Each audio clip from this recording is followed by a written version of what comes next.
habe gesagt, für Bärbel wird das heute irgendwie ein bisschen crazy, weil sie muss ja quasi jetzt ihr Kellnermesser dir ich habe schon übergeben. drauf geschielt und habe schon gefragt, Ja? ich habe mich gar nicht getraut zu fragen, ob ich das übernehmen darf. Verkraftest du das? Okay. Da ist er. Das ist ein ganz schwieriger Moment gewesen, glaube ich. 50 Folgen Born to be Wine. Zu diesem kleinen Jubiläum sind Philipp und ich dorthin gefahren, wo andere Leute Urlaub machen.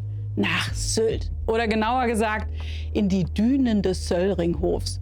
Dort haben wir Bärbel Ring getroffen. Vielfach ausgezeichnete Sommeliere, Buchautorin und der beste Beweis dafür, dass man zur Weltspitze gehören kann, ohne die Bodenhaftung zu verlieren. Freut euch auf eine Folge voller Meeresrauschen, Humor und Weinwissen, das sich ganz langsam vom Glas in eure Gehörmuschel schmuggelt.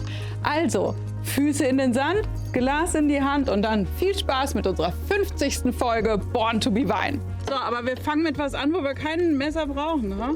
Das. Im Hauschampagner. Mit uns ist ein echter Hauschampagner, wo auch ein Haus drauf ist. Ja, genau. So, also du bist jetzt nicht nur Sommelier, sondern du bist Sommelier. Wie sagt man Sommelier? Sommeliere. Sommeliere. Sondern du machst auch noch Champagner quasi. Also die Cuvée, die ist vorgegeben, aber das Etikett durfte ich gestalten. Und das ist das zweite Jahr, dass wir das jetzt machen mit La Cour Goupillon. Und das erste Jahr war unser Bänkchen-Champagner, da war das Bänkchen drauf. Den Deckel nehme ich mit nach Hause. Natürlich. Und im zweiten Jahr ist es ein Hauschampagner, wo das Haus drauf ist. das Haus drauf ist. Genau. Die Flasche geht nicht auf. Darf ich doch? Jetzt wird's ernst, Philipp. Macht euch keine Sorgen. 3, 2, oh ja, er kommt. Wuff, wow, ein gutes Geräusch. Das ist unser Lied. Das ist euer Lied. Ah, super, danke. Ach, perfekt. Perfektes Wetter, perfekte Insel. Ja. Schön, dass wir da sein dürfen. Schön schäumig, ne? Ja, genau. Stimmt. Top. Wie gehst du denn jetzt an sowas ran, Bärbel? Oh nee, wir sagen erstmal Cheers, komm. Cheers. Ja, Gute Idee. erstmal so ein Schlückchen trinken, ne? Aber wie gehst denn du ran jetzt? Oder wie? So? Ja, so gehst du ran? Mhm. Ja, ist ein ganz guter Weg, würde ich sagen. Also was ich immer finde ist, wenn man so Schaum hat, man sollte nicht zu viel drehen, weil ansonsten drehst du ja die ganzen Perlen raus. Ich mache immer so. Dann hat man auch eine größere Oberfläche. Ja, okay. Genau, es sind 85% Pinot und 15 Chardonnay. Das ist schon super lecker. Und das ist auch die Zusammenstellung, was die als Rebsorten haben. Und es hat schon wahnsinnig viel Salz, oder? Ja, finde ich auch. Also gestern Abend beim Abendessen hatte ich ja das Glück, den schon mal verkosten zu dürfen. Das ist ein super Entree. Du kriegst richtig Lust. Genau. Und es ist Das auch so ist- ganz geradlinig und klar. Und eine wunderschöne, eingebundene Säure, die ist präsent, aber die ist auch irgendwie weinig. Und das ist nicht irgendwie so aggro, sondern Ja, das war mir wichtig, dass wir auch irgendein Haus haben, wo mir nicht nur der Champagner gefällt, sondern wo ich auch sagen kann, da stehe ich halt hinter. Die Leute sind nett. Ich habe Bock einfach auch mit denen zu arbeiten. das ist generell was, das irgendwie schon immer eine Rolle spielt, oder? Total. Also ich glaube, es gibt auch Weine, die nehme ich nicht, weil ich einfach auf die Leute keine Lust habe. So läuft das. Ja, look, aber guck mal, möchtest du irgendwas trinken, wo du einfach denkst, nee, mag ich eigentlich nicht so Nee. gerne. Wein kann noch so gut sein. Also Manchmal ich- ist gar nicht gut, wenn man die Leute hinterm Wein kennenlernt. Ja, kann so sein. Sehr ehrlich. toll ist das aber, ne? Ich schenke mir gleich nochmal nach. Wer von euch beiden hat eigentlich mehr Macht am Glas sozusagen? Oder über den Wein im Glas? Ne? Das ist ja auch Den interessant. Wein im Glas bestimmt Philipp. Das sind einfach zwei unterschiedliche Aufgaben. Ich meine, es ist ja spektakulär, wenn man aus der ganzen Welt des Weins auswählen darf und täglich mit den Weinen arbeitet. Das ist ja ein spektakulärer Beruf. Das ist natürlich aber auch harte Arbeit. Genauso wie dieser Winzerberuf auch spektakulär ist, weil du so facettenreich tätig bist. Ja. Aber auch das ist harte Arbeit, wenn man ehrlich ist.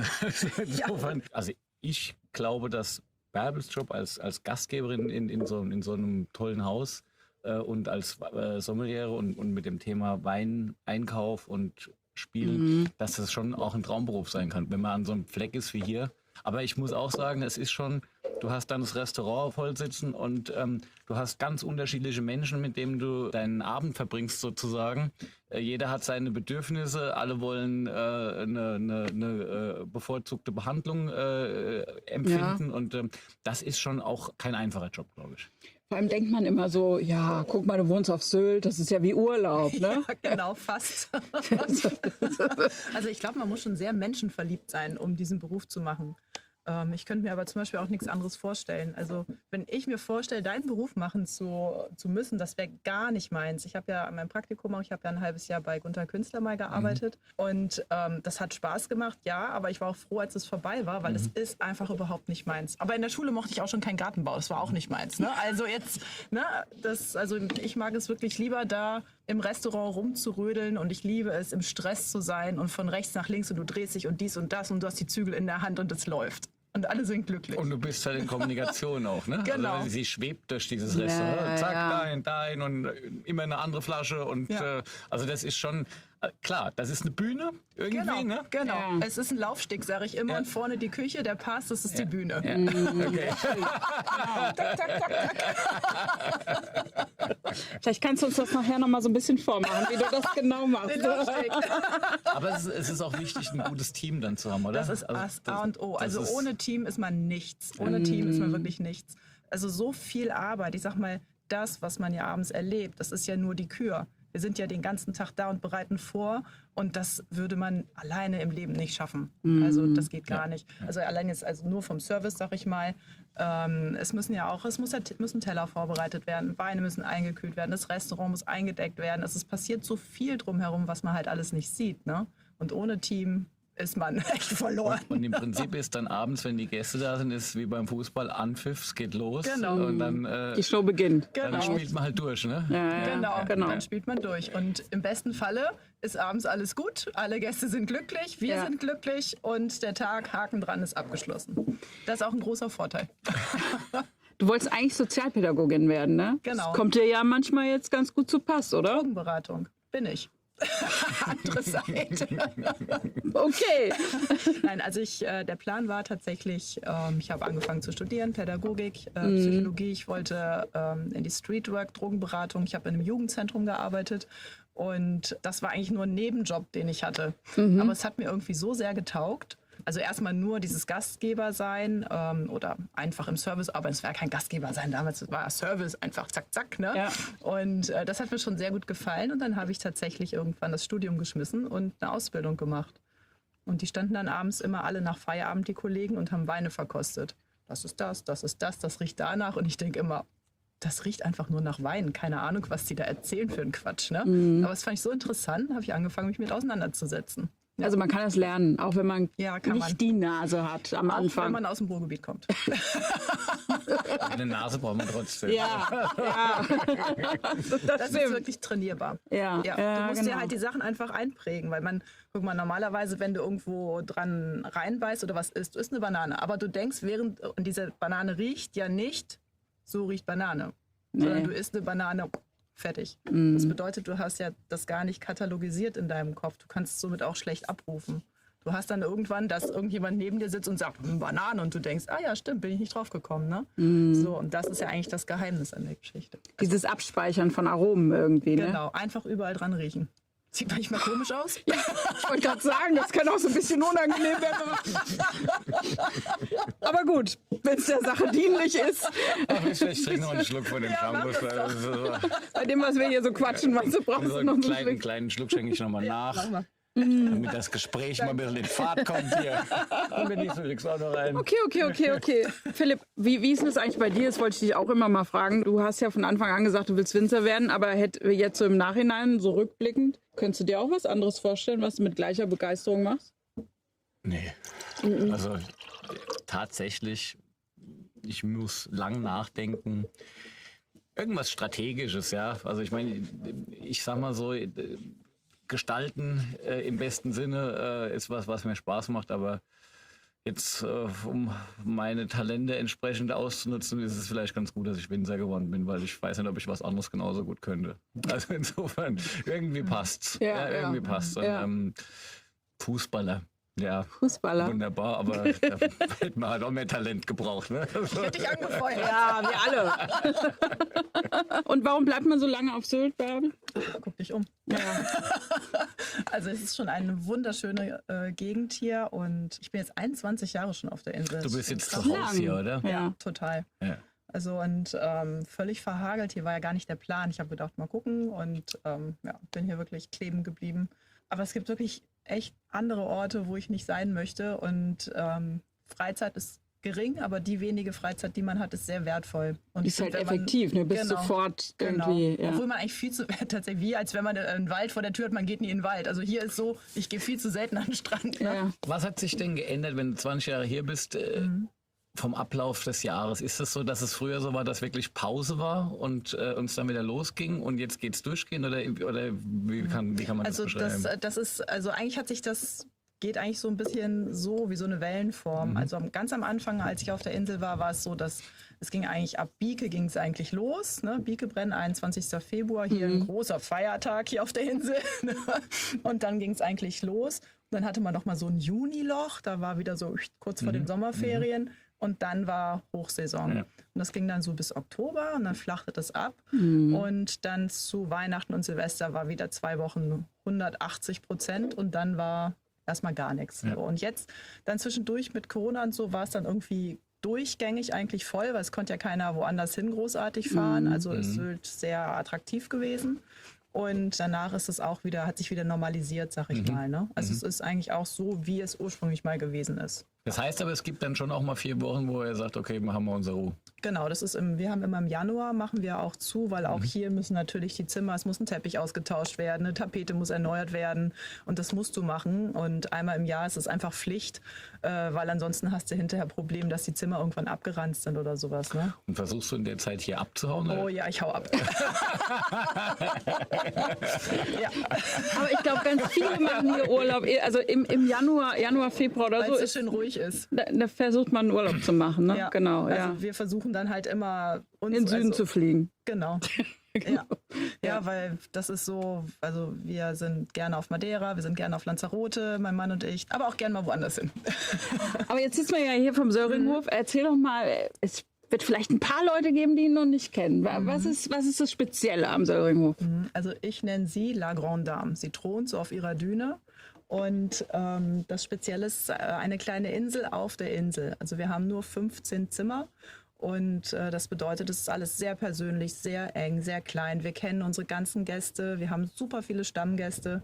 Ich glaube, Leute, die hier hinkommen und vielleicht eher in großen Hotels meistens sind erstmal nicht auf das gefasst, dass alles so extrem persönlich ist. Mit Jan Philipp, der ja auch wirklich jeden begrüßt und es ist extrem persönlich. Dann haben wir das Restaurant mit den 2 Sternen, seit 2004 mit 2 Sternen gekrönt, könnte man sagen. Und erhalten. Und erhalten, genau, ganz wichtig. Ja. Und ja, das ist eben halt das, was wir sind und was wir machen.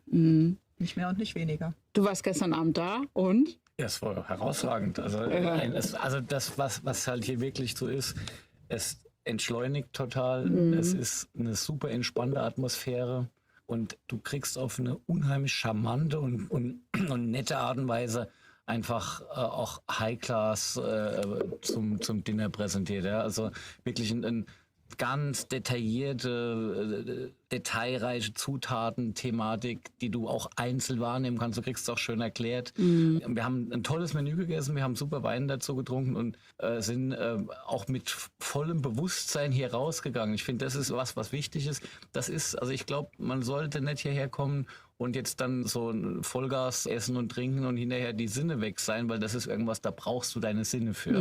Ja, das ist, weil es einfach so besonders ist. Und lieber trinkst du einen Schluck weniger und hast aber dann noch das letzte Detail noch mitbekommen. Und wir waren zu dritt, hatten gestern Abend 3 Flaschen Wein, Ja. so irgendwie.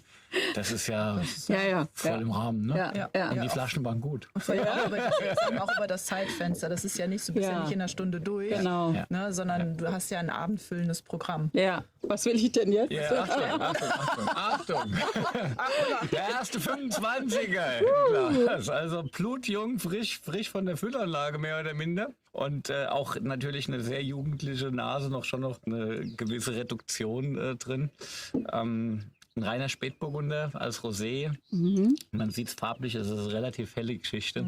Es sind nur Saftabzüge, die quasi vor der Maischegärung für Rotwein abgezogen werden, damit die Maische etwas konzentrierter ist für die Rotweinproduktion. Insofern haben wir eine relativ gute Grundreife. Das heißt, es ist jetzt nicht dieser super leichte Rosé mit 11 Volt, sondern das hat schon ein bisschen mehr Textur und ist eine Mini-Menge. Ich habe tatsächlich so wenig Rosé abgefüllt wie noch nie in meinem Leben, weil ich alle Trauben eigentlich in die Rotweinbereitung auch gegeben habe in 25, weil es so super gut war, dass ich gesagt habe, okay, und wir haben eh nie genug Spätburgunder, insofern komm, lass uns rot machen. Und dann sind es, wie gesagt, nur die Saftabzüge und das ist dann eine wirklich tiny Production und deshalb habe ich mich auch getraut, den ein bisschen freaky auch zu vinifizieren. Also das ist kein normaler klassischer Trinkrosé, sondern das war im kleinen Barrikfass gewesen und hat schon so ein bisschen so eine sehr eigene Expression. Hat auch so ein bisschen fast was Erdiges, finde ich, dabei. Ne? Neben dieser Reduktion, die der so hat so, wie so, wenn man so Erde in die Hand nimmt, so ein bisschen bröselt, dann aber auch trotzdem so rotbeerig irgendwie.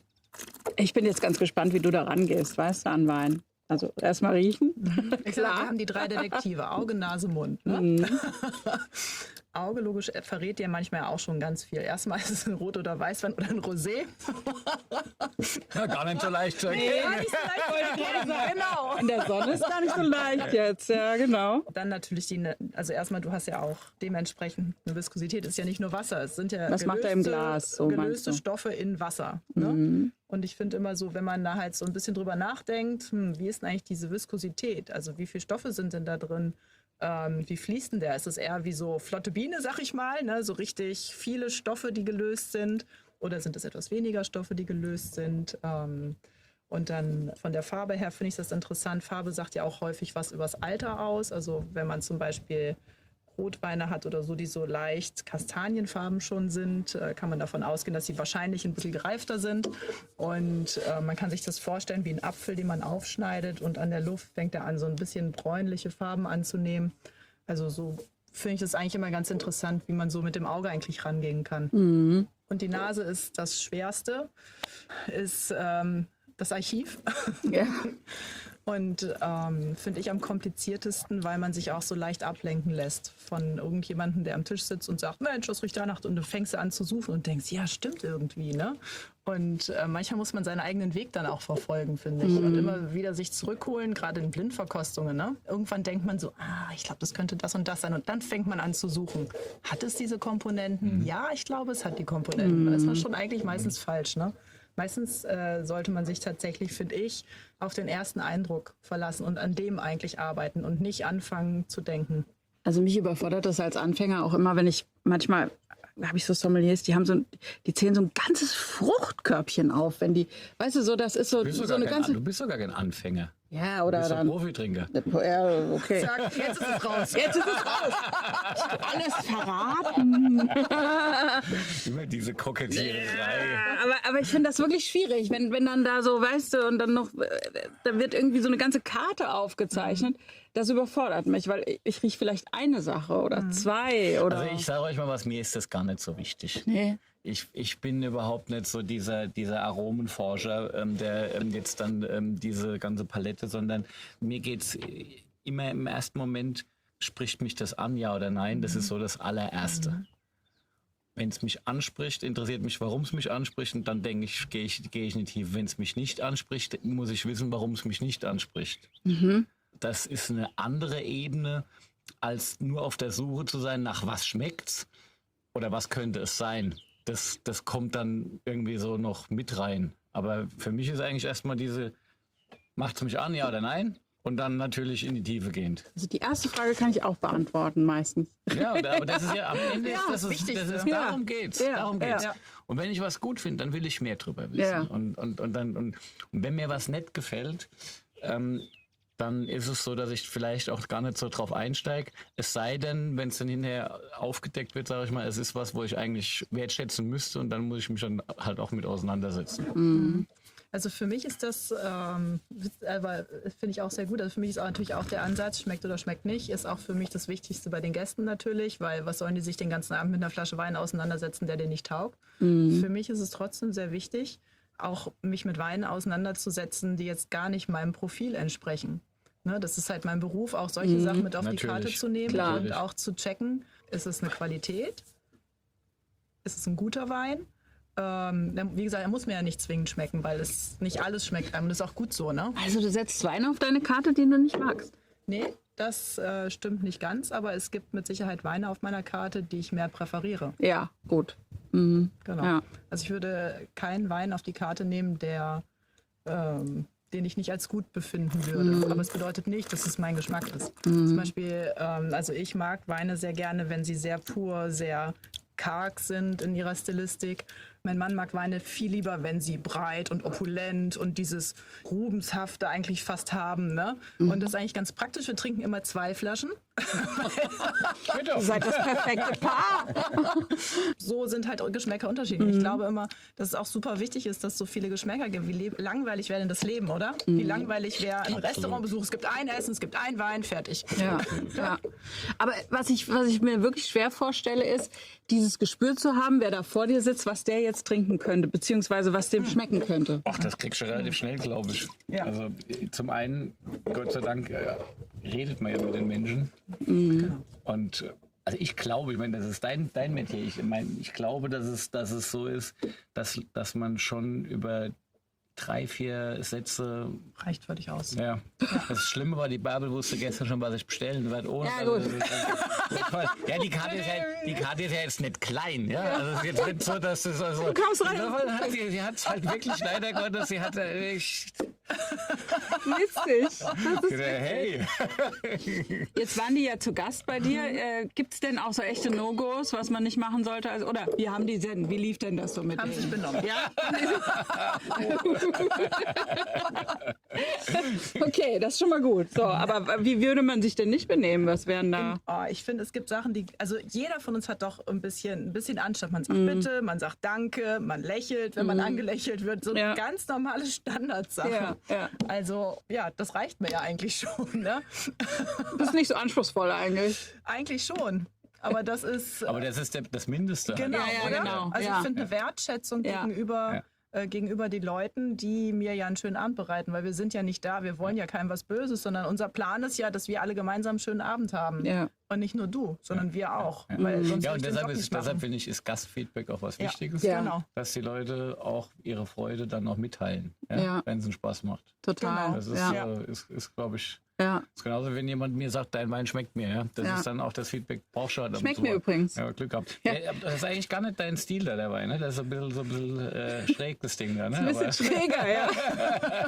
Ich versuche ja auch dazu zu lernen, Philipp. Das ist eigentlich zu jung. Ne? Das ist, ich brauche Luft im Glas. Wenn es ein bisschen gelüftet ist, dann wird es lecker. Das ist natürlich, wenn man so sagt, okay, Rosé, Sommer, yippie, ja, ist jetzt nicht unbedingt der Wein zum Erdbeerkuchen, aber ja, kann man ja mal machen. Sie für Fortgeschrittene. Ja, genau. Wir machen jetzt auch gleich weiter.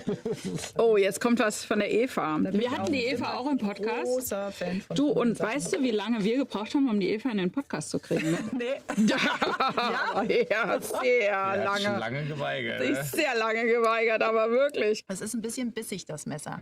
Ah ja, guck mal einer an. Sag mal, Philipp, hast du eigentlich Angst vor so Sommelieren wie der Bärbel? Nee, ich bin angstfrei.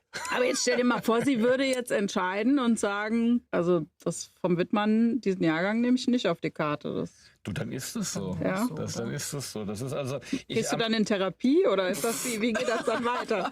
Es ist Ja, ganz ist schon einfach. nicht so einfach, man oder? freut sich über Wertschätzung. Ja. Ja. Das ist überhaupt keine Frage. Und es gibt Weinleute, die sind sehr besonders in ihrer Wahrnehmung und haben Banden, in denen sich bewegen, wo du vielleicht manchmal nicht reinpasst. Und dann musst du das so nehmen, wie es ist. Es gibt auch die immer begeistert sind. Das ist ein bisschen einfacher.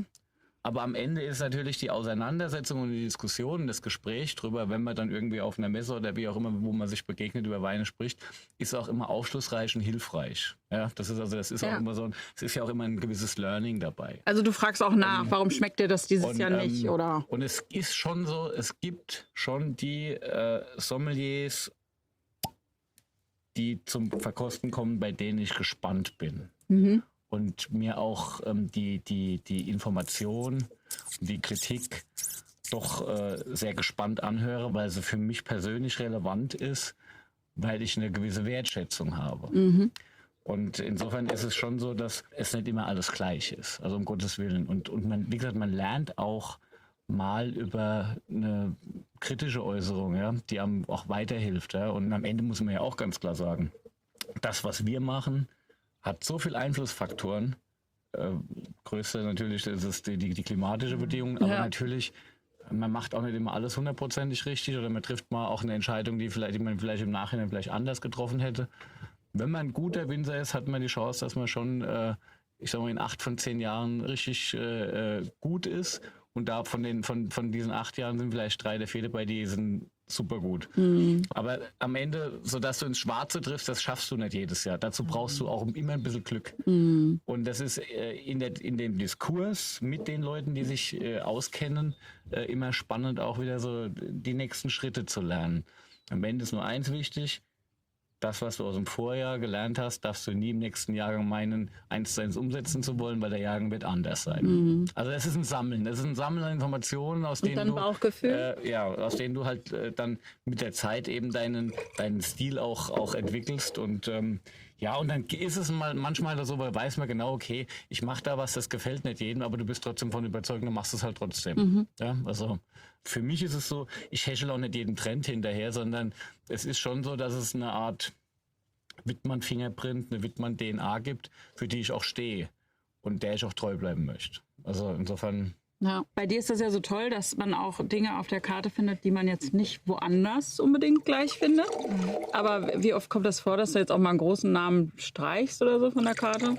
Also es ist selten, dass ich jetzt bewusst sage, so das kaufe ich jetzt nicht mehr. Also das habe ich eigentlich eher nicht, sondern es ist halt so, dass manchmal sind Sachen ausgetrunken und das ist dann halt einfach gerade so. Ja. Und irgendwann kommt man dann wieder an den Punkt, dann probiert man wieder irgendwas und denkt, ja, okay, da muss unbedingt noch mal bestellen. Ne? So, also bei mir ist es tatsächlich wirklich eher so, dass es gibt nicht, dass ich jetzt bewusst sage, das möchte ich nicht mehr kaufen.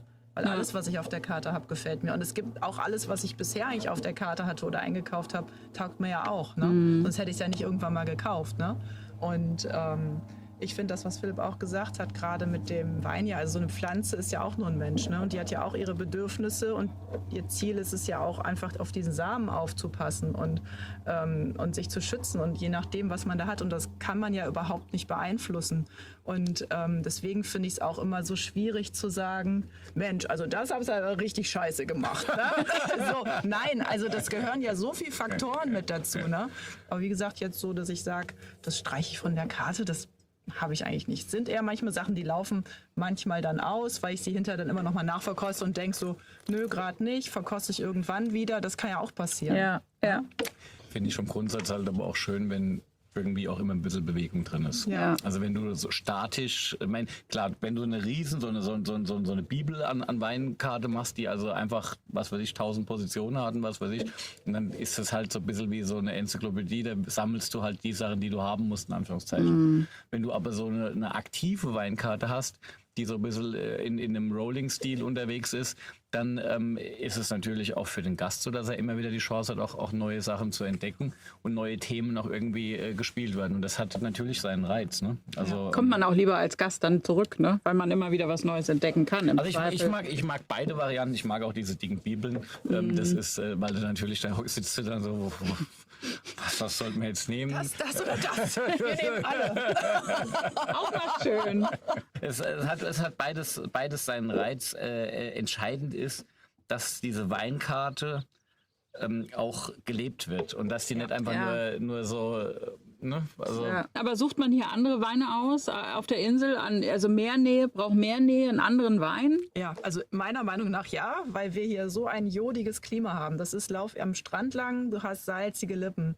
Das hast du nicht, wenn du bei dir im Weingarten stehst, hast du das nicht. Und hier muss man auch sagen, wenn man das trinkt, ne, du hast immer dieses leicht jodige mit dabei. Und deswegen zum Beispiel hier passt super gut, passen Weine von anderen Inseln immer extrem gut. Gerade natürlich auch mit unseren Meeresfrüchten und so weiter. das ist von der halt viel Trittenheimer machen. Halbinsel. Ach, sehr schön.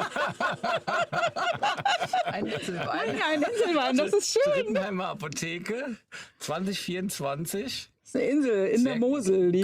Kühles Jahr an der Mosel. Überall eigentlich. Was hast du gesagt? 24. Ah, 24, ja. Der ist jetzt im März erst auf den Markt gekommen.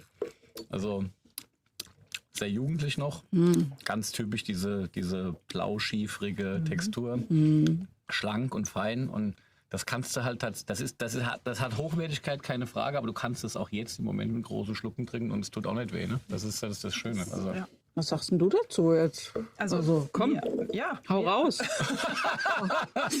Also mir taugt es total. Die Weine von Eva sind immer so steinig, finde ich auch, wenn man reinriecht. Das ist das, was ich vorhin gesagt habe, so karg auch fast, finde ich, auch am Gaumen.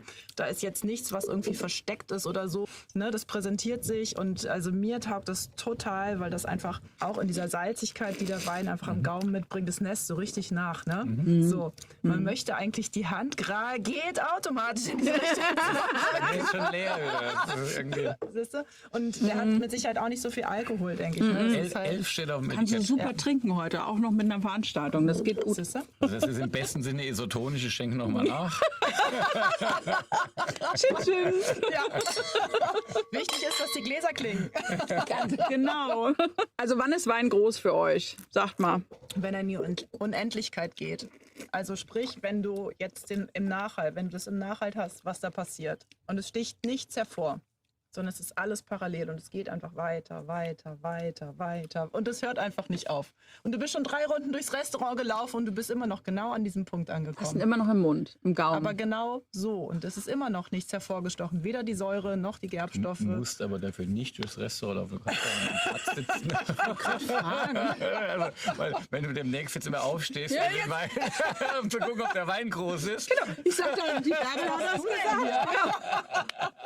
Ich muss ein paar Runden durchs Restaurant laufen dafür. Gucken, ob der Wein bleibt.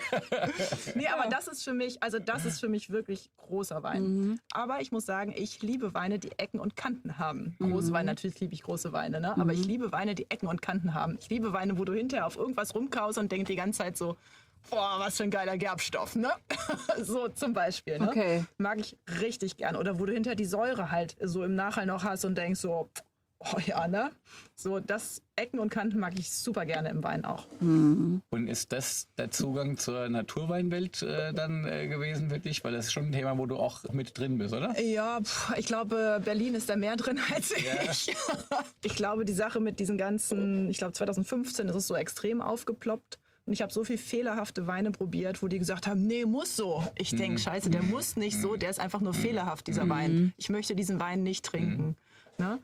Geblieben, in meinen Augen, sind viele sehr gute Weine, die auf der Maische vergoren sind. Das ist ja immer schon passiert, solche Sachen, ne? Die auf der Maische lange gelegen haben und so weiter, die nicht fehlerhaft sind, trotzdem bestimmte Aromen wiedergeben. Für mich ist es halt super schwierig, weil ich halt auch immer versuche, irgendwo zu reflektieren, wo kommt denn dieser Wein her. Ich bin auch sehr terroirbezogen, weil ich immer drüber nachdenke. Und ich finde das gerade in dieser Linie extrem schwierig, weil du halt einfach oft nur die Machart schmeckst und nicht das, was er eigentlich vom Boden oder so preisgibt. Finde ich super schwierig. Es gibt punktuell da wirklich, finde ich, gute Weine, aber das ist, glaube ich, jetzt nicht mein absoluter Fokus, muss ich sagen. Aber du hast auch Ich habe auch auf der Karte ja, schon mit. habe ich auch. Hab ich Von gesehen. dir liegt Hab ich auch auch. einer hier im Keller, habe ich gesehen, gell? Ja. Ist ein Silvaner, glaube ich. Ist ein Silvaner? Mit diesem crazy Etikett. So, rötlichen. mit diesem rötlichen Die Etikett. letzten Mohikaner vom Silvaner bei mir. Genau. Ja, Silvaner ist eine Rebsorte, die für Maischegärung super spannend ist. Also in unserer Region zumindest, weil wir doch eine relativ hohe Grundreife beim Silvaner bekommen, die Säure dann auch ein bisschen weicher wird. Und du hast über die Maischegärung die Chance, eine ganz feine Tanninstruktur aufzubauen, die den Wein trägt. Und diese Tannine ersetzen ein Stück weit auch die Säure, die vielleicht dann manchmal fehlt. Das war der Grund, warum ich mit dem Silvaner in diese Richtung gearbeitet habe. Ich muss ja gestehen, ich bin mittlerweile Silvaner-frei. Also ich habe keinen einzigen Stock Silvaner mehr im Weingut. Und ich sage, es ist so ein bisschen die erste Rebsorte, die so ein bisschen dem Klimawandel zum Opfer gefallen ist. Weil der Silvaner war früher schon auch etwas, was zu unserer DNA dazugehört hat. Ich sage nur einfach über diese vielen reifen Jahre, dass mit dem Silvaner nicht wirklich funktioniert hat, dass der besser wurde. Das im Gegenteil. Ich habe immer mehr gekämpft und gerungen mit der Sorte, um tatsächlich Persönlichkeit aus dem Silvaner rauszukitzeln. Und das war tatsächlich dann so, dass die Maischegärung dann nochmal der letzte Schritt war, um zu sagen, okay, über dieses Tool bekommen wir wieder eine Aufregung in den Wein rein, was auch definitiv so ist. Und ich bin aber am Ende zu dem Schluss gekommen, dass Silvaner eine tolle Rebsorte ist, aber unser Standort, glaube ich, nicht mehr der richtige ist. Also dann quasi so eine Art Museum jetzt hier im Keller. Kann man noch mal Sozusagen. eine Also Flasche angucken es davon? gibt ein paar schöne Beispiele, die habe ich zwischen 2019 und 2023 gemacht und das sind durchaus auch so mit Sicherheit auch haltbare Weine. Und wir haben natürlich in der Zeit auch ein bisschen experimentiert, auch mal schwefelfrei und halt wirklich komplett auf dieser Natural-Welle einfach. Mein Ansatz war ich habe das gemacht, weil ich eben halt auch zeigen wollte, es geht in fein und es geht in klar. Und das war auch präzise. Und in Präzision und es muss nicht dumpf und schwierig sein, sondern es soll die Reinheit von guten Trauben irgendwie auch hinterher dann trotzdem im Glas zeigen. Das war mein Wunsch dabei. Das war der Grund, warum ich da reingegangen bin in das Thema. Und ich muss aber gestehen, ich bin durch, ich habe das gemacht, bin zufrieden damit, die Ergebnisse waren ansehlich, glaube ich, aber am Ende stehe ich selbst für einen anderen Stil an Wein und deshalb habe ich auch aufgehört damit. Ja, total. Das würde ich, deswegen, als ich das damals gesehen hatte, war ich halt überrascht. Ich denke so, Philipp hat so einen Wein gemacht? Geil, probiere ich mal, ne? So war das eigentlich, ne? Weil ich dich auch mit was komplett anderem eigentlich assoziiere, ne? Ja. Aber jetzt haben wir einen Riesling im Glas. Hatten. Ja, einen kleinen Schluck können wir noch machen. Aber was kann ein Riesling besser als jeder andere Wein? Riesling ist so vielseitig, finde ich, im Glas. Du kannst mit Riesling eigentlich alles darstellen. Du kannst mit Riesling Schaumwein machen, du kannst Süßwein machen, unglaublich feine, filigrane Süßweine einfach. Und ich glaube, unser deutscher Riesling, den wir haben, das ist ja einmalig auf der Welt. Sowas, was wir hier haben mit dem Klima, also mit diesem Cool Climate, mit der Rebsorte, mit den Böden, das gibt es ja sonst nirgendwo auf der Welt. Egal, wo du hinschaust, auch wenn wir in etwas kühlere Regionen nach Kanada gehen, es ist nicht das, was wir hier haben. Und deswegen ist es so absolut ein Unikat im Glas. Ja. Gibt es auch was der nicht kann? Gibt es irgendwas? Gut für dich, Eigentlich Philipp. nein. Rot sein. Warte. Gib mir noch eine Stunde. Du wirst oft als Mrs. Feelgood beschrieben in der Presse, habe ich gelesen. Ist das Strategie oder bist du einfach so? Nee, ich bin zweimal als Mrs. Feelgood ausgezeichnet worden, deswegen Mrs. Feelgood. Okay. Mrs. Feelgood, du bist ja auch so oft ausgezeichnet worden. Ne? Das ist ja irgendwie verrückt, Ja, schon wirklich verrückt. oder? Ja, ich kann es gar nicht mehr zählen. Das ist wirklich verrückt. Also, Was machst du anders als andere? ich kann es dir nicht sagen, aber anscheinend. Also zum Thema Feelgood kann man sagen, die Bärbel hört man, bevor man sie sieht. Das stimmt allerdings. Die Lache ist unverkennbar. Und das meine ich nur positiv. Das könnte man ja auch falsch interpretieren, aber Aber das stimmt wohl. Okay. Ja. Aber was ist schwieriger manchmal, den Wein zu verstehen oder die Menschen, die da sitzen im Restaurant? Aber du kannst das beides, bist Beides Sozialpädagogin ist gut. quasi, Also, ja. Nö, also ich finde, Wein verstehen, manchmal muss man, also so ein Wein ist, sind wir schon wieder beim Thema, auch so ein Wein ist nur ein Mensch. Also du hast ja Weine dabei, weißt du hast ja Weine dabei, die öffnen sich dir direkt, die hängen sich dir an den Hals. Ja. Dann hast du manchmal Weine dabei, die zeigen dir erstmal die kalte Schulter. Den musst du erstmal ein bisschen buhlen mit dem Wein und sagen, hey, willst du dich doch nicht irgendwie mit mir auseinandersetzen? Dann gibt's Weine, da möchtest du einfach viel mehr von haben. Und es gibt Weine, wo du denkst, so ja, für heute super, morgen nein. One-Night-Stand-Wine.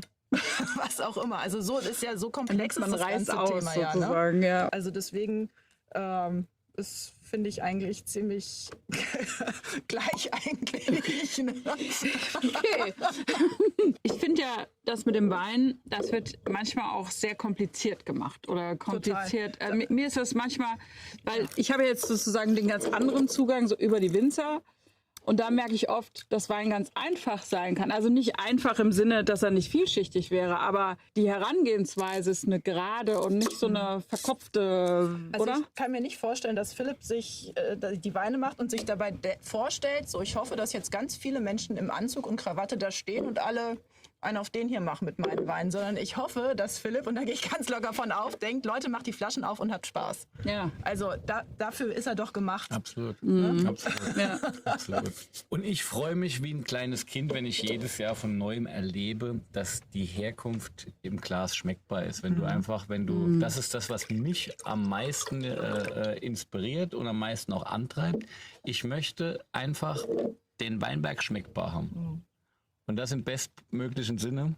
Und ich freue mich einfach, wenn ich dann nach der Gärung, in der Gärung, die ersten Verkostungen am Fass, wenn ich dann merke, hey, ja klar, schmeckt wie ein Kirschspiel, schmeckt wie ein Moorstein, es hat wieder die Attribute, der Jahrgang prägt es unterschiedlich aus, aber es ist so schön, wenn es wieder da ist, wenn du sagst, okay, das sind halt einfach auch Persönlichkeiten und die haben ihre eigene Identität und mein Job ist es eigentlich nur, denen die Bühne zu geben, dass sie sich zeigen können. Und da kannst du mal alles richtig machen, da kannst du vielleicht auch mal ein bisschen nebendran liegen, wie auch immer. Aber eigentlich ist es genial, wenn es möglichst ungeschminkt ist. Ja? Also ich brauche keinen Moorstein, der komplettes angemaltes Gesicht hat und im Notfall noch einen Facelift hatte, sondern ich hätte gern den Moorstein als Naturschönheit, so wie er ist. Und da kann der auch diese Ecken und Kanten haben. Gibt es denn einen Wein, Philipp, der dich am besten beschreibt? Der mich am besten beschreibt. Komm, ich habe lange über diese Frage nachgedacht. Tja, am Ende ist das, man sagt ja bei Hundebesitzern immer so, dass die aussehen wie ein Hund und dass man da so eine Ähnlichkeit erkennen kann manchmal. Vielleicht ist es so, dass ich auch vom Typ her vielleicht auch so einen Moorstein-Charakter habe. Bist du ein Moorstein? Kann durchaus sein. Ja, okay. Ist er ein Moorstein? Das wird Werbel. Witzig. Na, keine Aulerde. Was ihr alle gegen die Aulerde habt. Ich bin so Die Team ist so Aulerde. charmant bin ich Wenn ich nicht. mich in deinen Weingärten beschreiben würde, wäre ich ein Brunnenhäuschen. Ein bisschen schräger als der Moorstein. Ja. Also wir haben Brunnenhäuschen im Glas, Brunnenhäuschen 21. Ja, dann, wunderschön. Cheers. Also das Brunnenhäuschen ist ein bisschen schräger, sagst du, Philipp? Ja, Viel Charakter, aber ein bisschen schräger. ähnliche Grundbedingungen wie im Moorstein, Tonmergelboden, Kalksteinfelsen im Untergrund, aber knallrot gefärbte Erde, viel Eisenoxid. Und das gibt dem Wein eine sehr eigene Textur. Ich würde da auch das Jodige tatsächlich ein bisschen mit reinspielen sehen. So eine cremig-jodige Aromatik, die einfach von dem Eisenanteil im Boden kommt. Und das macht ihn ein bisschen eigenwilliger. Wohingegen der Moorstein halt mehr so unterwegs So ist. mit dem Kopf durch die Wand. Ja, das bin ich. Von Sternzeichen Moorstein. Genau. Sternzeichen und Aszendent. Das ist eigentlich schön, oder? Sternzeichen Moorstein gefällt mir. Nicht schlecht, ne? Neukreation. Der hat auch so eine knackige Säure und so eine Ja, ganz das ist- angenehme Bitternote, also die so nachsaftet so, ne? Das ist 21er Jahrgang, war ein kühles Jahr. Auch die Säure tatsächlich schon präsent. Toll, aber- Und wir haben in 21 auch ein bisschen mit Schalenkontakt gearbeitet, ein bisschen Maischestandzeit gehabt. Insofern hat er eine ganz feine tanninige Struktur, da bin ich ganz bei dir. Und das trägt den Wein aber. Und das wird ihn vor allem, wir sind hier immer noch, also ich würde im Moment noch gar nicht sagen, komm, mach die Flaschen auf, sondern lassen eigentlich lieber sogar noch ein bisschen liegen im Moment. Okay. Also im Moment sind die 22er schöner als die 21er drin, weil sie viel seidiger, balancierter sind. Und die 21er sind noch so ein bisschen nervös. Das ist schon geil, oder? Aber nervös ist schön gesagt, das ist so Mhm. im Gaumen, ne? Ich muss nochmal probieren. Unbedingt. Ich glaube, ich lasse mir T-Shirts machen, Sternzeichen Moorstein. Und dann Made in Westhofen. Mann, mit ganze Marketingkampagne jetzt hier heute. Beschreib du doch mal den Wein vom Glas aus und er ihn mal vom Weinberg aus. Das würde mich mal interessieren. Ich trinke so lang. Also ich mache mal so eine klassische Beschreibung, ja? Also wenn man reinschaut ins Glas, man sieht richtig, wie der hier läuft. Der hat richtig viele, wie langsam der auch runterläuft, ne? Und wenn du ihn fließen lässt durchs Glas, der hat eine recht hohe Viskosität. Also der kommt ziemlich schnell wieder zurück, ne? Merkst du, wie viele Stoffe da eigentlich drin sind, ne? Ja. Das sieht auch richtig schön aus, wenn man das hat, ne? Das ist ganz hell in der Farbe. Also wenn man jetzt blind verkosten würde, würde ich sagen, recht junger Wein, Ja. ne? Ja. Von der Farbgebung her. Wenn man reinschnuppert, wirklich dieses schöne, so steinobstige, aber so knackig halt, ne? So ein weißer, fester Pfirsich. Nicht so ein weicher, saftiger Pfirsich, sondern etwas festerer Pfirsich. Bissfest. Ja, bissfest. Ja, wirklich. Knackt so ja. richtig. Aber weiß, Das nicht kann ich mir gelb. vorstellen, ja. Nicht gelb. Ja, ja. So, weißt du, so okay. ein platter, so Ja, ein also- Weinbergs. Ein platter, weißer Weinbergs. Aber ohne diese Haut, weil das ist dann schon wieder. Oh Gott. Oh Gott. Tudum. Das war jetzt für die Götter. Das war vor allem. Das war vor allem fürs Mikrofon. Ja, die Stimmung war so trocken. Aber Okay, wenn man jetzt verkostet, das erste, was mir auffällt, ist, Das ist genau das, was du gesagt hast. Das Erste, was mir auffällt, ist die Säure und diese leichte Bitter, also diese leichte Tanninstruktur. Ich finde, jetzt beim Weißwein ist es manchmal schwieriger zu beschreiben, aber wenn wir uns bei Rotwein bewegen würden, finde ich dieses Gerbstoffige, finde ich immer gut mit Tee zu vergleichen. Ne? Weil wenn du einen Assam trinkst, hast du eine ganz andere Austrocknung am Gaumen, als wenn du einen Darjeeling trinkst. Ne? Und das finde ich manchmal einfacher, Gästen zu vermitteln, wie viel Gerbstoffe hat denn eigentlich ein Wein. Ne? Nur so, by the way, hier wäre ich jetzt beim weißen Tee. Ne? Also ein ganz leichter weißer Tee, was eben halt ganz angenehm ist mit dieser frischen, limettenartigen Säure eigentlich fast dabei. Du merkst so im Nachhall, hinten am Gaumen, da ist Substanz, da ist richtig Substanz hinter, ne? Da kann man 3-4 Mal durchs Restaurant laufen, ne? Da kann man bleibt noch was. ein paar Mal durchs Restaurant laufen. Und das ist halt wirklich, guck mal, du merkst auch jetzt, es bleibt, hier hinten ist es jetzt, ne? Und das geht vorne auch so zusammen, also sehr kraftvoll eigentlich, finde ich, ne? Trotzdem sehr filigran, also hinten raus kraftvoll und geht so, zack, beschrieben. Tja. Ja, wunderbar. Also vom Weinberg aus.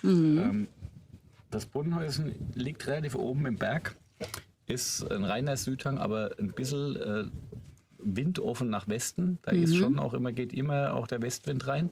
Insofern längere Vegetationszeit als im Moorstein. Die Trauben sind noch ein bisschen später reif. Diese rot gefärbte Erde mit dem Kalkstein natürlich als die Besonderheit.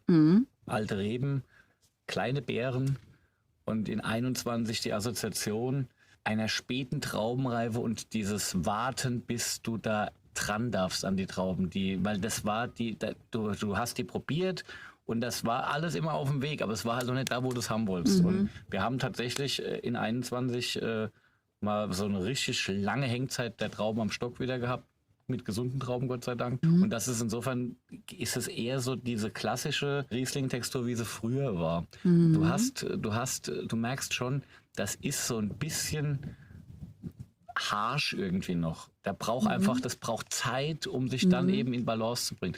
Wenn du heute die Rieslinge aus den 90ern und 80er Jahren, die gut waren, aufmachst, sind die immer noch taufrisch und schmecken wunderbar, weil sie getragen wurden von einer kühlen Säuretextur, die Weine auch stabilisiert hat. Und das wird mit dem Wein auch passieren. Das wird das wird stabil gehalten werden. Dazu hast du diese zart tanninige Textur. Das wird ein Wein sein, der wird wahrscheinlich in 10 Jahren einen viel größeren Blumenstrauß an Aromen zeigen, als er es im Moment hat. Und wird dann irgendwann auch so zu sich finden, dass er fein am Gaumen wird.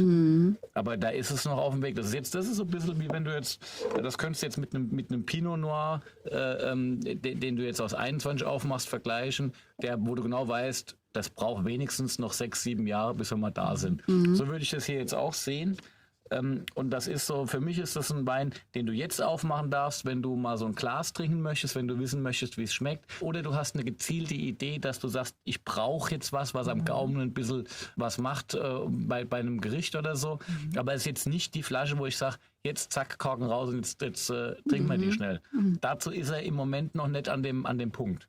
Aber Also das 21er aufheben. 21er im Moment, ich würde es im Moment ein bisschen liegen lassen und würde einfach sagen, Geduld. Im Moment, wenn man einen jungen Riesling trinken mag, 22 traumhaft. Die sind seidig, fein, elegant, das ist wunderschön im Moment. Okay. Das ist ja auch das, wo wir Spaß dran haben und Freude dran haben, was mir auch wichtig ist, dass wir Jahrgangsunterschiede haben. Wir wollen haben, dass die Weine in ihrem Jahrgang zu Hause sind. Ja. Ja?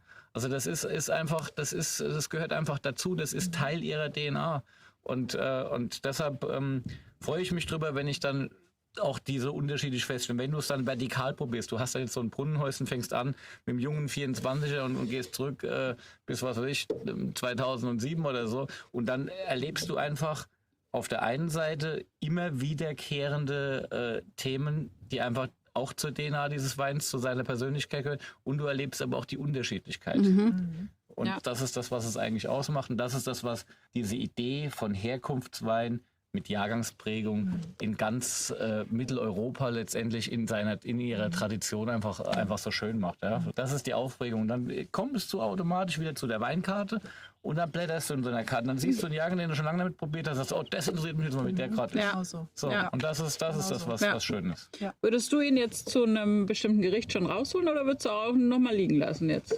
Also wenn ich ihn jetzt so verkoste, würde ich sagen 1:1. würde ich auch sagen, liegen lassen, weil für mich der Wein, also das Bild, was ich für diesen Wein habe, ist gerade genau diese Frucht, die ich beschrieben habe. Dieses, ne, wenn ich an den Wein denke, habe ich genau dieses Bild vor Augen. Aber ich finde zum Beispiel, wenn wir dazu jetzt an unsere Küche denken und unsere Küche, wir arbeiten mit recht viel Säure und mit viel Kräutern und so weiter. Also das würde schon sehr, sehr gut mit dazu gehen. Also ich könnte mir zum Beispiel auch etwas dazu vorstellen, zum Beispiel Richtung Saibling kann ich mir vorstellen, was auch nur ganz leicht konfiert ist. Also es muss ein leichtes Gericht sein. Es braucht natürlich trotzdem ein bisschen Kraft dagegen. Also einfach an Fettgehalt, würde ich sagen, durch den Saibling, der Fettfisch, durch den Saibling, was man mit dazugeben kann, dass der einfach sich ein bisschen daran anlehnen kann. Und ansonsten wirklich viele, viele grüne Kräuter würde ich dazu machen. Also das kann ich mir richtig gut vorstellen. Und was dazu, glaube ich, auch sehr gut passen würde, das haben wir jetzt noch nicht, aber bald sind die Salzwiesen soweit. So Salzwiesenkräuter. Ne? Das kann ich mir auch sehr Ja. Lecker, hört sich lecker an, oder? Ja, so langsam nähern wir uns den Themen. Bärbel, du hast ein Buch geschrieben. Ja. Wein sonst nix? Ja, bin ich ganz stolz drauf. Ja, ich auch. Ich habe das in einem Rutsch durch. Ich kann jetzt klug scheißen. Dafür reicht's. Also ich hab gelesen, dass du es geschrieben hast, aber ich habe das Buch nicht gelesen. Ich bin also schlecht vorbereitet heute.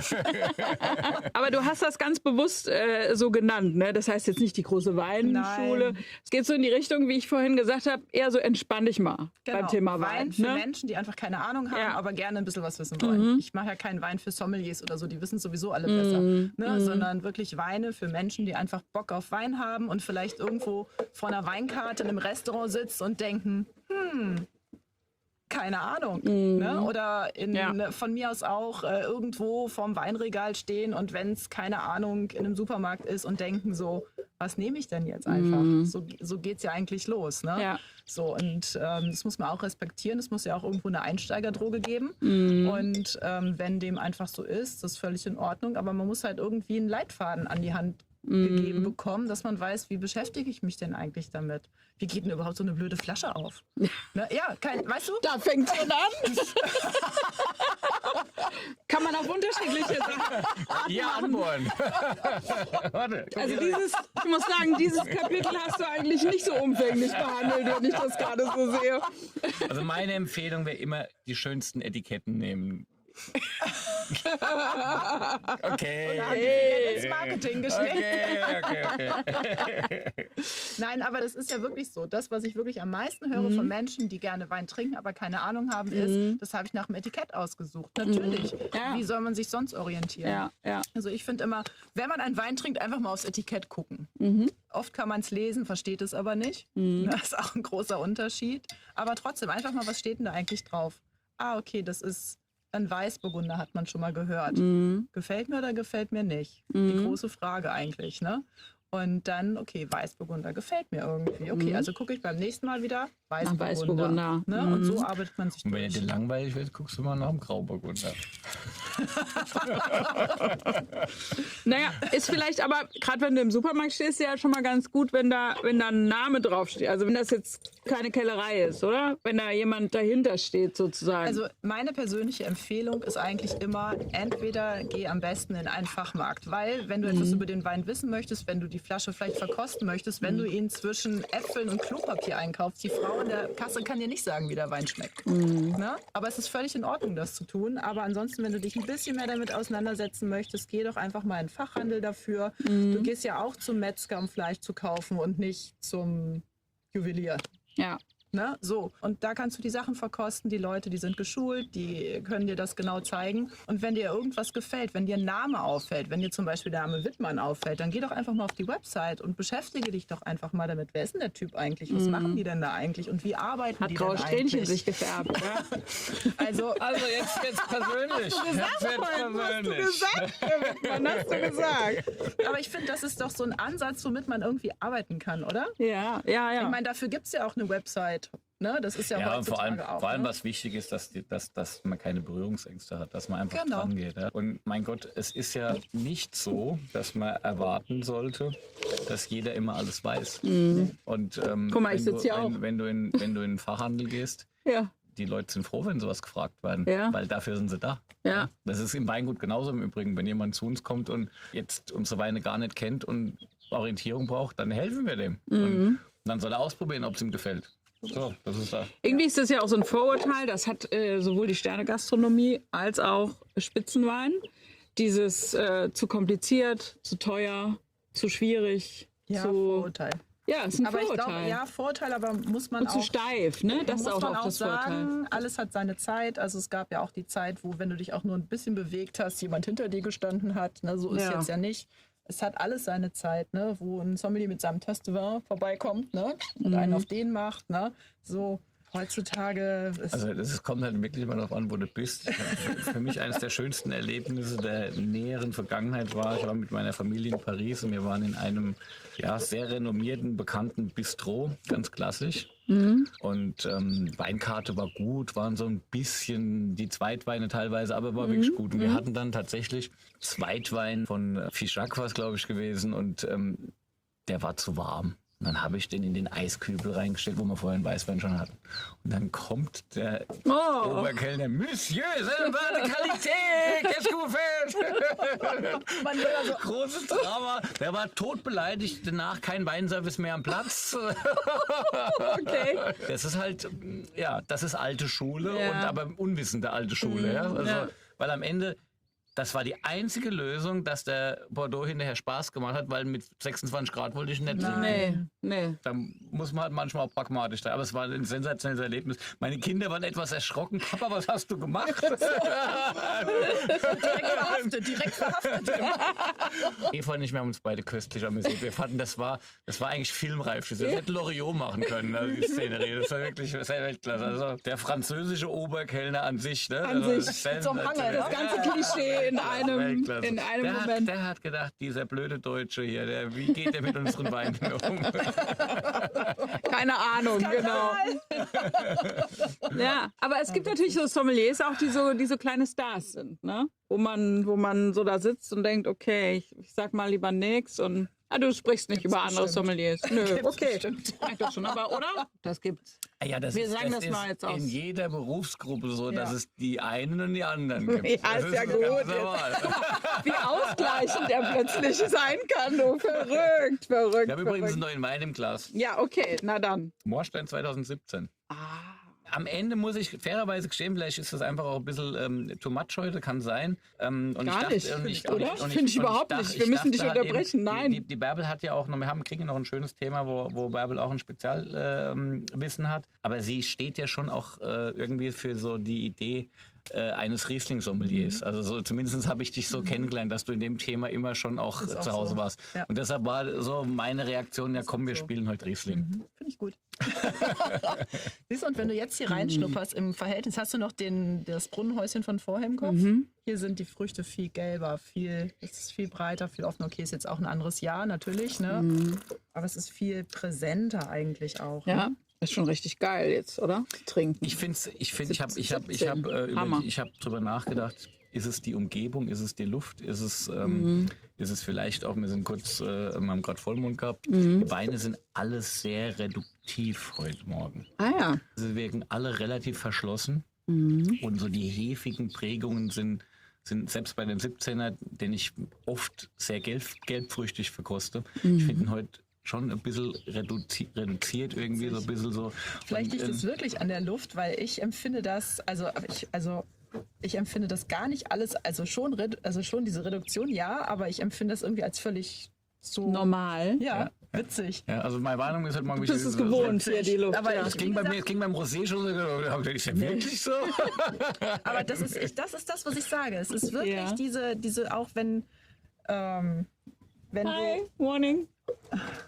auch wenn man Weine, ich gehe noch mal auf andere Inseln, ne? Dankeschön. Ich gehe jetzt noch mal auf eine andere Insel, ne? Ich sag mal, die Trauben werden ja nicht gewaschen. Das, was du auf deinen Lippen hast an Salz, hast du auch auf den Trauben drauf. Das wird ja auch mit verarbeitet, ne? So. Deswegen finde ich das immer so ganz, ganz spannend und deswegen schmecken einfach andere Weine, egal wo sie jetzt eigentlich herkommen, schmecken hier immer wieder anders. ich weiß nicht, ob es hat ja auch zum Beispiel, wenn du Weine verkostest oben in der Luft, hast einen anderen Luftdruck, hast du Ja, auch na wieder klar. völlig anderes. Warum trinken alle Tomatensaft? Keine Ahnung. Ne? Ja, Ich mach das auch. Oder? Ich mach das auch im Flieger. Echt? Es schmeckt Bist du mir so ein nur im klassischer Flieger. Mann. Legst du auch deine Hand doch morgens auf die Liege? Nein. Ja, okay. Aber Tomatensaft schon. Okay.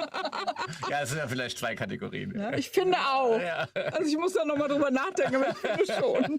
Aber ich finde, am Ende ist das, was man im Glas hat, einfach ein Kompletterlebnis. Also, wenn ich morgens schon richtig scheiße aufgestanden bin, Ja. ne, mit dem linken Fuß, ne, und dann habe ich mich noch gestritten und dann habe ich hier noch richtig Stress. Ja, hey. Und dann bin ich abends noch kurz verabredet, ich habe gar keinen Bock darauf hinzugehen und dann kriege ich ein Glas Wein. Meinst du, der schmeckt mir? Null. Ja, Natürlich nicht. Aber das ist ja auch das Gemeine manchmal, dass man natürlich einen Wein verkostet in einem Moment, der vielleicht genau so ist. Vielleicht nicht der beste Weinmoment, könnte man sagen. aber ne? es ist was Schönes, so geht es mir hier gerade in der Umgebung. Ich bin total in Ruhe.